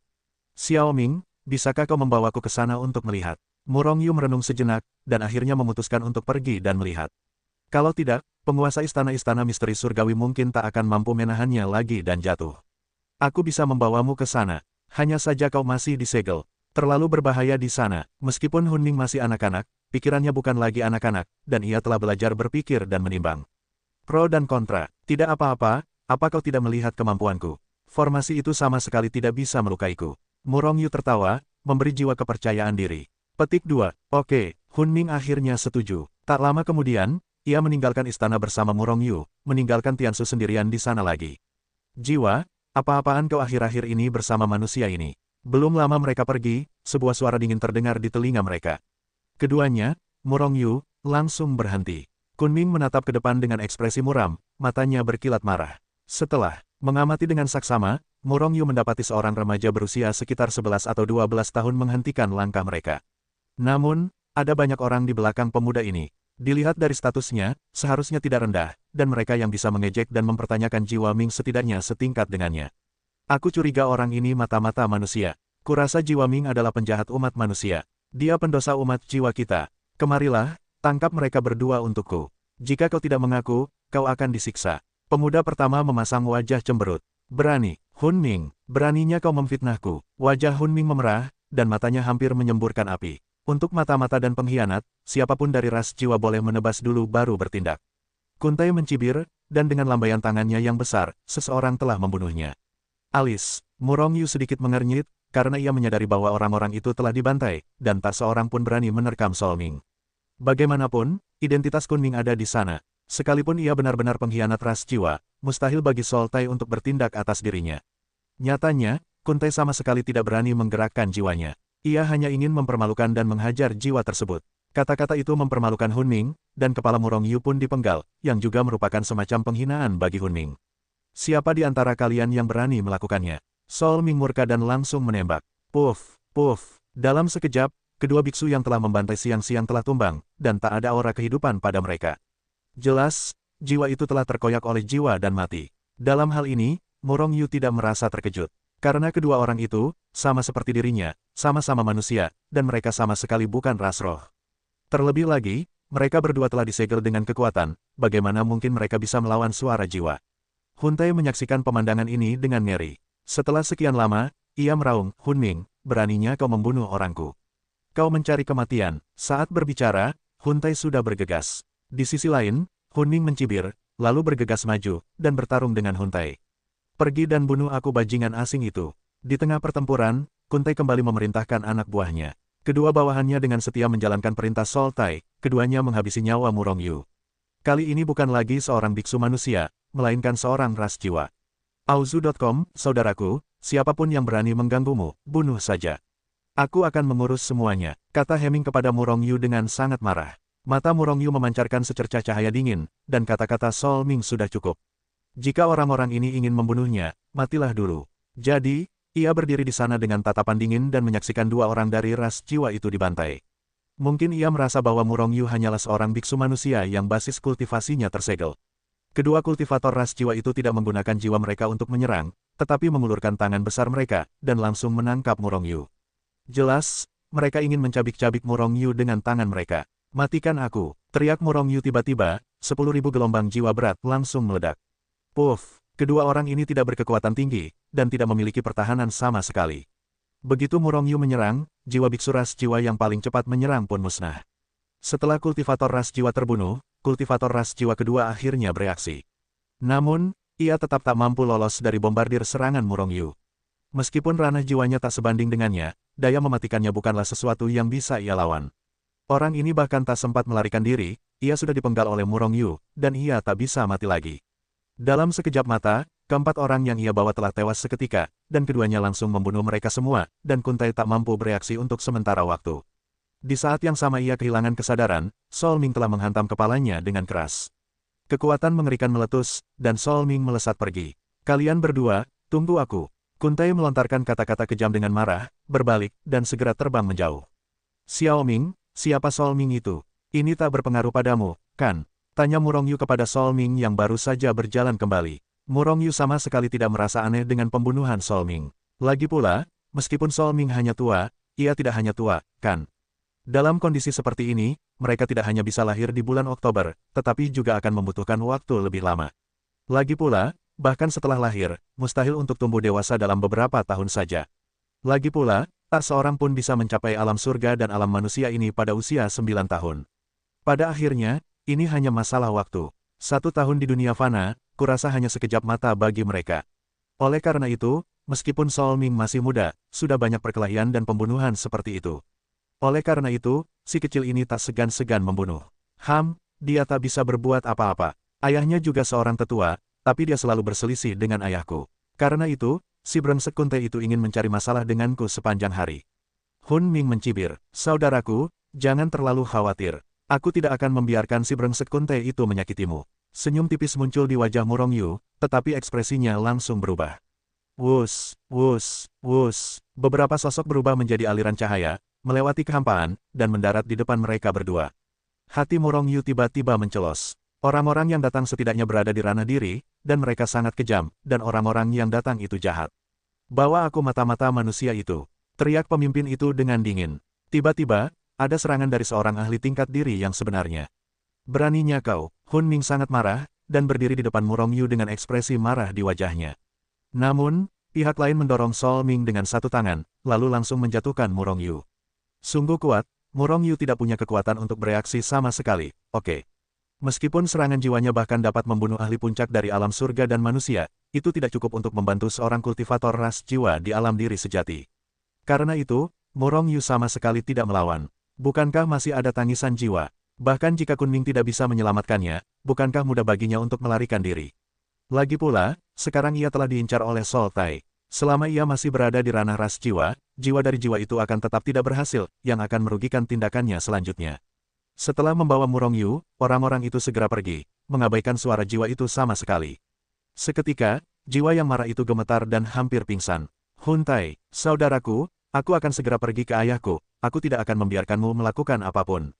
Hun Ming menggertakkan giginya, dan segera naik ke udara dan menghilang dengan cepat. Di sisi lain, Murong Yu telah ditangkap di sebuah manor saat ini. Namun, manor ini milik Sol Tai. Bajingan, bukankah kau sangat kuat? Kenapa kau masih ditangkap olehku? Saat ia melihat Murong Yu, Kuntai menggertakkan giginya dan mengumpat. Kau sungguh menyedihkan, kau jelas ingin menyerang jiwa Ming, tapi kau tak berani menyentuhnya. Tapi kau hanya bisa memanfaatkan orang di sebelahnya. Pengecut, tidak kompeten, percuma saja, kalau aku jadi kau, kepalaku pasti sudah kubunuh. Sekarang juga, cibiran Murong Yu, wajahnya penuh penghinaan. Aku akan membunuhmu. Kuntai meraung, dan seluruh tubuhnya menyerbu ke arah Murong Yu. Selalu seperti anak kecil, bagaimana mungkin aku bisa menerima kesabaran seperti itu? Sama sekali tidak kesal, hanya geram. Melihat Kuntai yang tereliminasi, mata Murong Yu berkilat dingin. Melihat Kuntai hendak membunuhnya, Murong Yu tiba-tiba mencibir, Kuntai, kau mencoba menggerakkanku. Aku anggota klan jiwa, membunuh anggota klan adalah kejahatan berat. Sosok Kuntai berhenti sejenak, dan wajahnya menatap Murong Yu dengan ekspresi muram. Bagaimanapun, ras jiwa adalah ras, dan saling bertarung sama sekali dilarang. Seperti yang dikatakan Murong Yu, jika dia membunuh Murong Yu, itu pasti hukuman mati. Bahkan jika ayahnya adalah tetua ras jiwa, dia bisa terhindar dari kematian, tetapi dia pasti tidak terhindar dari hukuman. Dan hukumannya sangat berat. Bongfish, lebih baik kau dari ras jiwa. Kau baru saja membunuh 2 orang dari ras jiwa, itu kejahatan berat. Aku akan menghakimimu sekarang. Apa hakmu? Jika kau membunuhku, kau tetap kejahatan berat. Hanya mereka yang menghukumku yang boleh menyiksaku. Kau ini apa? Kau hanya rubah dan harimau palsu. Murong Yu terus mencibir, mengejek orang ini. Apa? Kuntai meraung marah. Mungkinkah jika Murong Yu dijatuhkan, dia tidak akan sanggup? Kunci dia dulu. Pada akhirnya, Kuntai tetap tidak membunuh Murong Yu dengan tangannya, melainkan mengurungnya. Di sisi lain, di sebuah aula. Ayah, kau harus bertindak. Kuntai sialan itu benar-benar menjijikkan dan kejam, kau harus bertindak untuk menyelamatkan kakak Murong. Berdiri di depan seorang pria parubaya, Hun Ning berkata dengan wajah memelas. Namun, pria parubaya itu hanya menatap Hun Ning sambil tersenyum, tetapi tidak berbicara. Hun Ning tertekan, dan terus berbicara. Karena saat ini, hanya ayahnya yang bisa menyelamatkan Murong Yu, saudaraku, dan aku putramu. Sol Tai membunuh saudaraku, dan dialah yang membunuhmu. Lalu, dia akan dipukul. Ketika aku pergi, aku akan berada dalam posisi yang kurang menguntungkan. Dengan kata lain, ayah, kau tidak bisa dibandingkan dengan ayah Kun Tai. Sol Creek masih menatap Sol Ming dengan senyum di wajahnya, tanpa berkata apa-apa.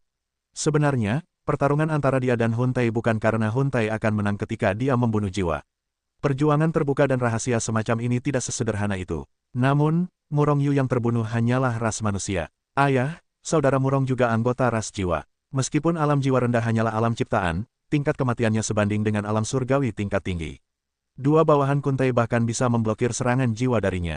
Tidak lagi. Lagi pula, saudara Murong akan memiliki ribuan jiwa. Apa, kau yakin? Sol Creek akhirnya bergerak. Murong Yu adalah anggota ras jiwa. Meskipun tidak banyak orang ras jiwa, pasti tidak banyak. Hidup dan mati orang-orang suku jiwa biasa sama sekali tidak bisa menggerakkannya. Hanya saja gelombang jiwa Wanzong, itu adalah aksi klan kota klan jiwa, bagaimana mungkin orang biasa melakukannya? Hah, meskipun aku tidak memenuhi syarat untuk berlatih gelombang jiwa Wanzong, aku telah melihat babi berlari tanpa makan daging babi. Aku tidak bisa mengakuinya. Saudara Murong bukan hanya anggota ras jiwa, tetapi juga seharusnya tidak berstatus rendah. Menyelamatkan atau tidak menyelamatkan, kau harus melakukannya. Sol Creek tertawa dan berkata, tentu saja selamatkan, bagaimana mungkin tidak diselamatkan. Aku akan memerintahkannya untuk terus maju. 10.000 gelombang jiwa, hanya sedikit orang di klan jiwa yang mampu. Tapi jika itu adalah Murong Yu, maka dia pasti murid dari seorang tokoh besar. Identitasnya jelas tidak buruk, karena itu, Sol Creek tidak akan membiarkan Murong Yu dipenggal. Di Sol Tai Manor, Tuan Muda, orang-orang dari tetua Sol Creek ada di luar, menuntut pembebasan umat manusia bernama Murong Yu. Salah satu anak buah Sol Tai masuk dan berkata, katakan saja kita tidak punya orang ini di sini, kata Kun Tai dengan marah. Namun, mereka sudah tahu di mana Murong Yu berada, dan mereka khawatir mereka sudah membawa pergi Murong Yu. Bawahan itu berkata dengan nada serius, sampah, tidak bisakah kau menghentikannya? Sol Creek adalah seorang tetua, dan ayahku juga seorang tetua. Keduanya memiliki status dan status yang sama. Kualifikasi apa yang dimiliki Sol Creek-nya untuk datang dan mengambil orang dariku? Pergilah ke ayahku segera, iya. Kun Tai meninggalkan istana dengan marah dan pergi mencari ayahnya. Saat itu, Murong Yu telah dibawa ke istana tempat Hun Si berada. Auzu.com, orang ini pasti ayah Hun Ning. Tetua klan jiwa benar-benar mendominasi, jadi dia pergi ke Hun Si dan membawaku pergi. Melihat Hun Si, wajah Murong Yu tampak tenang. Kau adalah Murong Yu. Kudengar kau tahu cara mengukur gelombang jiwa. Siapa yang mengajarimu? Kun Si menatap Murong Yu dengan senyum di wajahnya dan bertanya. Murong Yu berpikir sejenak, dan akhirnya memutuskan untuk mengatakan yang sebenarnya. Kalau tidak, jika orang ini salah paham bahwa ia telah mencuri kejeniusan klan jiwa, dan menamparnya sampai mati dengan tamparan marah, itu akan menjadi tragedi. Jiwa, mendengar itu, baik Hun Si maupun Hun Ning terkejut, hanya saja, alasan dibalik perubahan warna wajah mereka berbeda. Hun Ning mengira Murong Yu sedang menyebut ayahnya bajingan. Maka, ia melompat ke sisi Murong Yu dan dengan cepat berkata, saudaraku, dia ayahku, dan dia menyelamatkanmu. Lagi pula, ayahku masih tetua dari ras jiwa. Kau tidak berterima kasih, bagaimana mungkin kau mengutuk?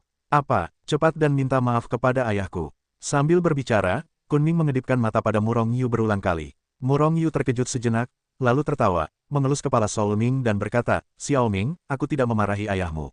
Kau akan tahu apa yang terjadi nanti. Di usia Hun Ming, seharusnya aku tidak pernah mendengar tentang Hundan, kan? Kalau tidak, bagaimana mungkin ada kesalahpahaman seperti itu? Namun, jelas bahwa Sol Creek tahu keberadaan Soldan. Tidakkah kau melihat reaksinya? Apakah itu Hundan, jenius pertama dari klan jiwa kita? Dia belum mati. Murong Yu, apakah kau tahu Hundan? Setelah terkejut, Kun Si langsung bersemangat. Ia bahkan berdiri dari tempat duduknya dengan penuh semangat, langsung menatap mata Murong Yu, meletakkan tangannya di bahunya, dan gemetar sambil berkata, Penatua, tubuh kecilku tak sanggup menahan goncanganmu. Murong Yu menyeringai, ia merasa tubuhnya akan terguncang. Maafkan aku. Hun Si tersenyum dan kembali ke tempat duduknya. Namun ia masih menatap Murong Yu dengan tatapan penuh harap. Ya, aku kenal para bajingan itu, dan aku tahu bahwa klan jiwa dan gelombang jiwa Wanzong diajarkan kepadaku oleh para bajingan itu, kata Murong Yu jujur. Hun Tan, siapa dia? Ternyata dia jenius pertama dari klan jiwa kita. Hun Ming menatap Hun Si sejenak, lalu menatap Murong Yu dengan tatapan tak mengerti. Jiwa itu adalah jenius pertama dalam sejarah ras jiwa kita. Dia telah mencapai ranah penguasa Dao di usia muda. Awalnya, dia mampu menembus ranah penguasa Dao dalam waktu singkat, dan bahkan berharap untuk mencapai ranah leluhur Dao.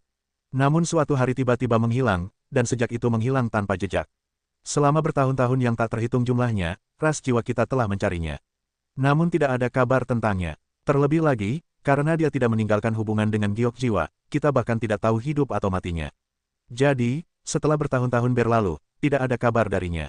Kita tidak bisa lagi merasakan harapan, dan kita semua berpikir bahwa jiwa itu telah jatuh.